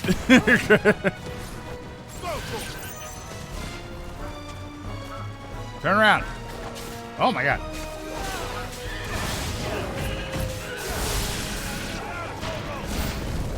Come on, how many new enemies? Whatever levels and magic spells you had, it keeps, but you will have to get the heart containers. Oh, you have to get the heart containers and magic containers again, and the dungeon items as well. So you need to get I feel like I just, you know what, Dragoon? I feel like I just need to beat Zelda 2 again and take a look for myself. I guess a Zelda 2 playthrough is in my future. Do I have a choice?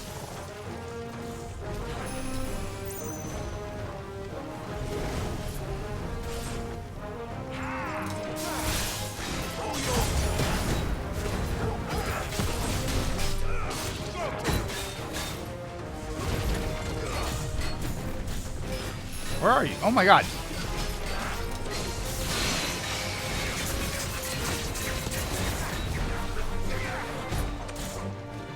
Could you stop with that?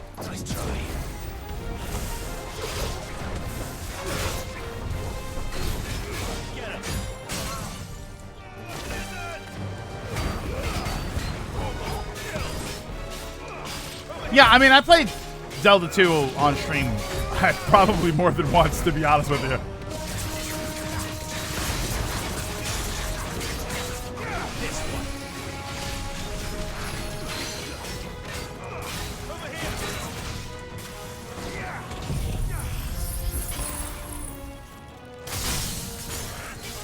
Wow, that really does just...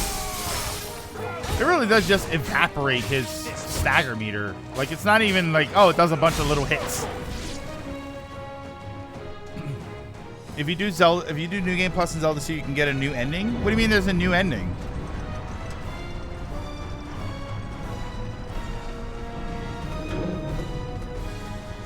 Yeah, it's just like one hard stagger hit.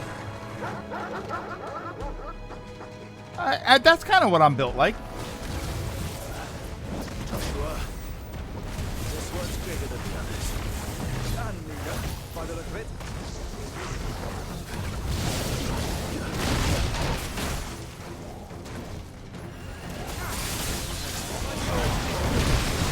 Oh my god, wait. Whoops.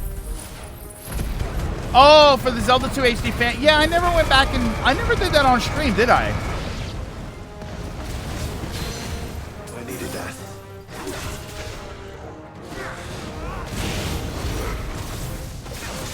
I never played that game on stream.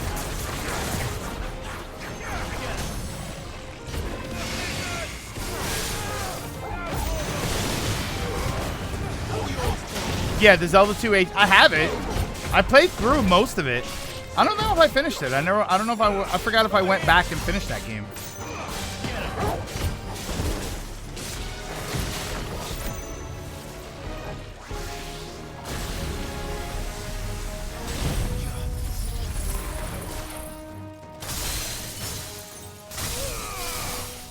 Why is its stagger meter just completely gone?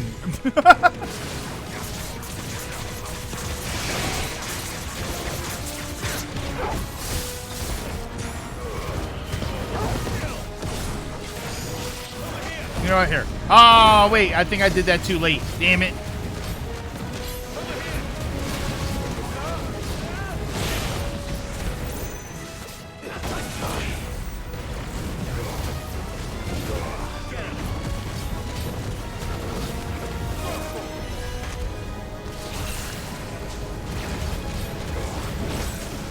Ah, damn it.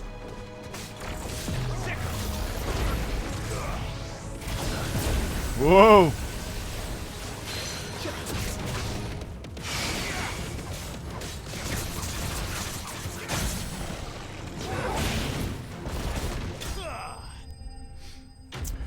You didn't, but New Game Plus for that lets you get a secret. Oh, okay. You did Zelda 1 BS, Zelda 1, Zelda 2, Link to the Past, Breath of the Wild Master for like one stream. Oh, just to try that out, yeah.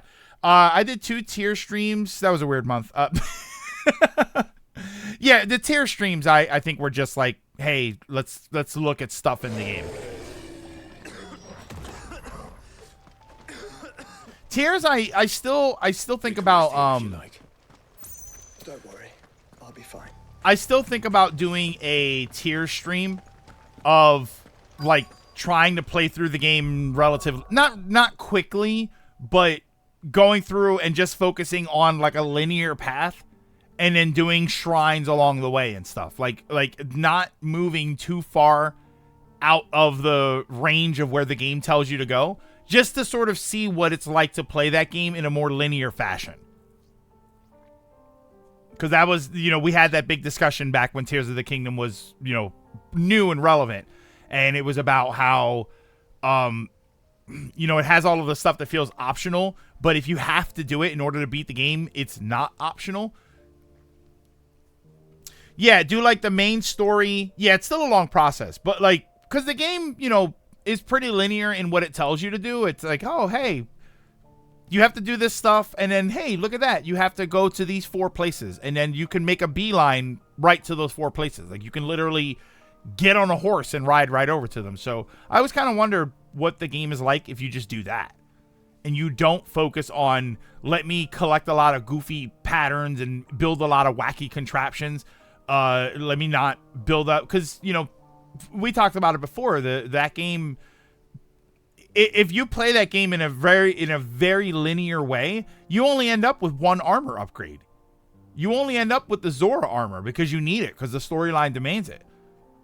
Oh, and I think you would have to technically you'd have to get enough money to buy the fire armor, or you'd have to find the fire armor, because I think that's a requirement.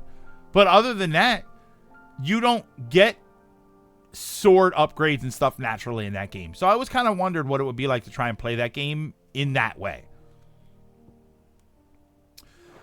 All right, so I'm gonna save.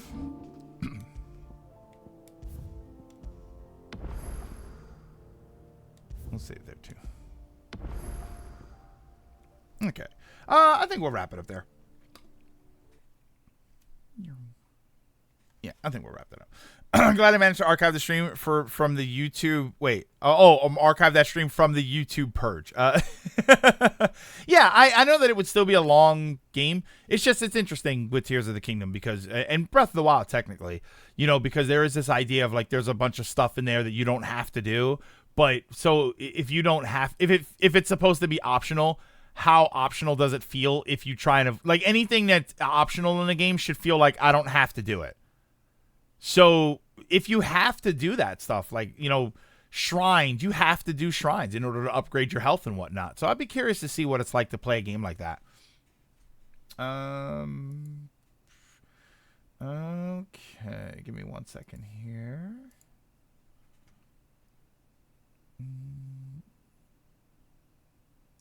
I gotta find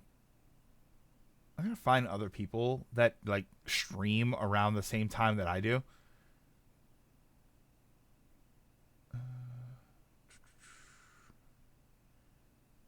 Cause yeah, every time I end, it's like the same 2 people. Okay.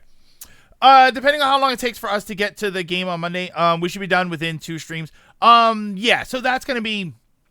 So before we wrap up, first of all, thank you everybody for stopping and for hanging out. I always appreciate it. Thank you so much for all the love and support, for hanging out. Thank you for, bits and subs and donos and stuff. So tomorrow should be Community Day. We should be good to go for Community Day. And I think we'll probably do Mario Party. That's probably going to be what we're going to do tomorrow. We'll see what happens. Have you and the SGB crew picked a new playthrough game? Not yet, but I think we're meeting on Sunday, I think. So we'll see what happens with that. But not that I'm aware of. So we'll be back on. So tomorrow will be Community Day, most likely. There's a very, very slim chance that it doesn't happen, but it should be Community Day tomorrow. We should be playing Mario Party, which means Monday and Tuesday. We'll try and Monday and Tuesday, depending on what happens over the weekend, with like just gaming news and stuff, we'll try and get into the game as fast as we can because we're probably going to need as much time as possible to finish this game, because we only have technically we only have Monday and Tuesday. Worst comes to worst, I will have to stream on Wednesday in order to finish the game. I don't think so. I think we'll be able to get through it fast enough, but I want to try and have Wednesday off as a break because Thursday is going to start the Paper Mario streams, and the Paper Mario streams are going to be extra long. So I need to make sure that I've got time to live my life in addition to streaming the Paper Mario games. Game singular. There was one other thing that I wanted to bring up, and I don't remember what it was. No, just that because of the Paper Mario streams next Saturday, we're most likely not going to have Community Day. So we're still going to stream. It's just not going to be a Community Day event. It's going to be more Paper Mario. I'm going to touch all the grass I can before I hide from the world. Yeah, and play probably one of my favorite games ever. Despite the fact that I haven't played it nearly as much as I've played some other games, but I love that game. And that Thousand Year Door is a game that I really, really love, but I didn't play it the way a lot of other people did. I never 100% at that game. I didn't do all the recipes and do all the I don't usually play games like that. But yeah, I've played that game through multiple times and I love it. So I'm excited. I'm really excited to see what's different about the game. So give me everything that I can for that game. I'm ready for it. Nobody did. They're just lying. Yeah. Yeah, people are like, I got every recipe for Tasty. No, you didn't. Come on. For right now, though, I'm going to send you over to Chrisatiel. Chrisatiel is playing a game called Dreamfall: The Longest Journey. So stick around after the credits, and I will send you over there to hang out and represent us very well. But thank you once again, everybody, for stopping in and for hanging out. Don't forget to drink your mask, wear your water, social distance whenever possible. Take care of yourselves. Take care of each other. And I will see you all tomorrow.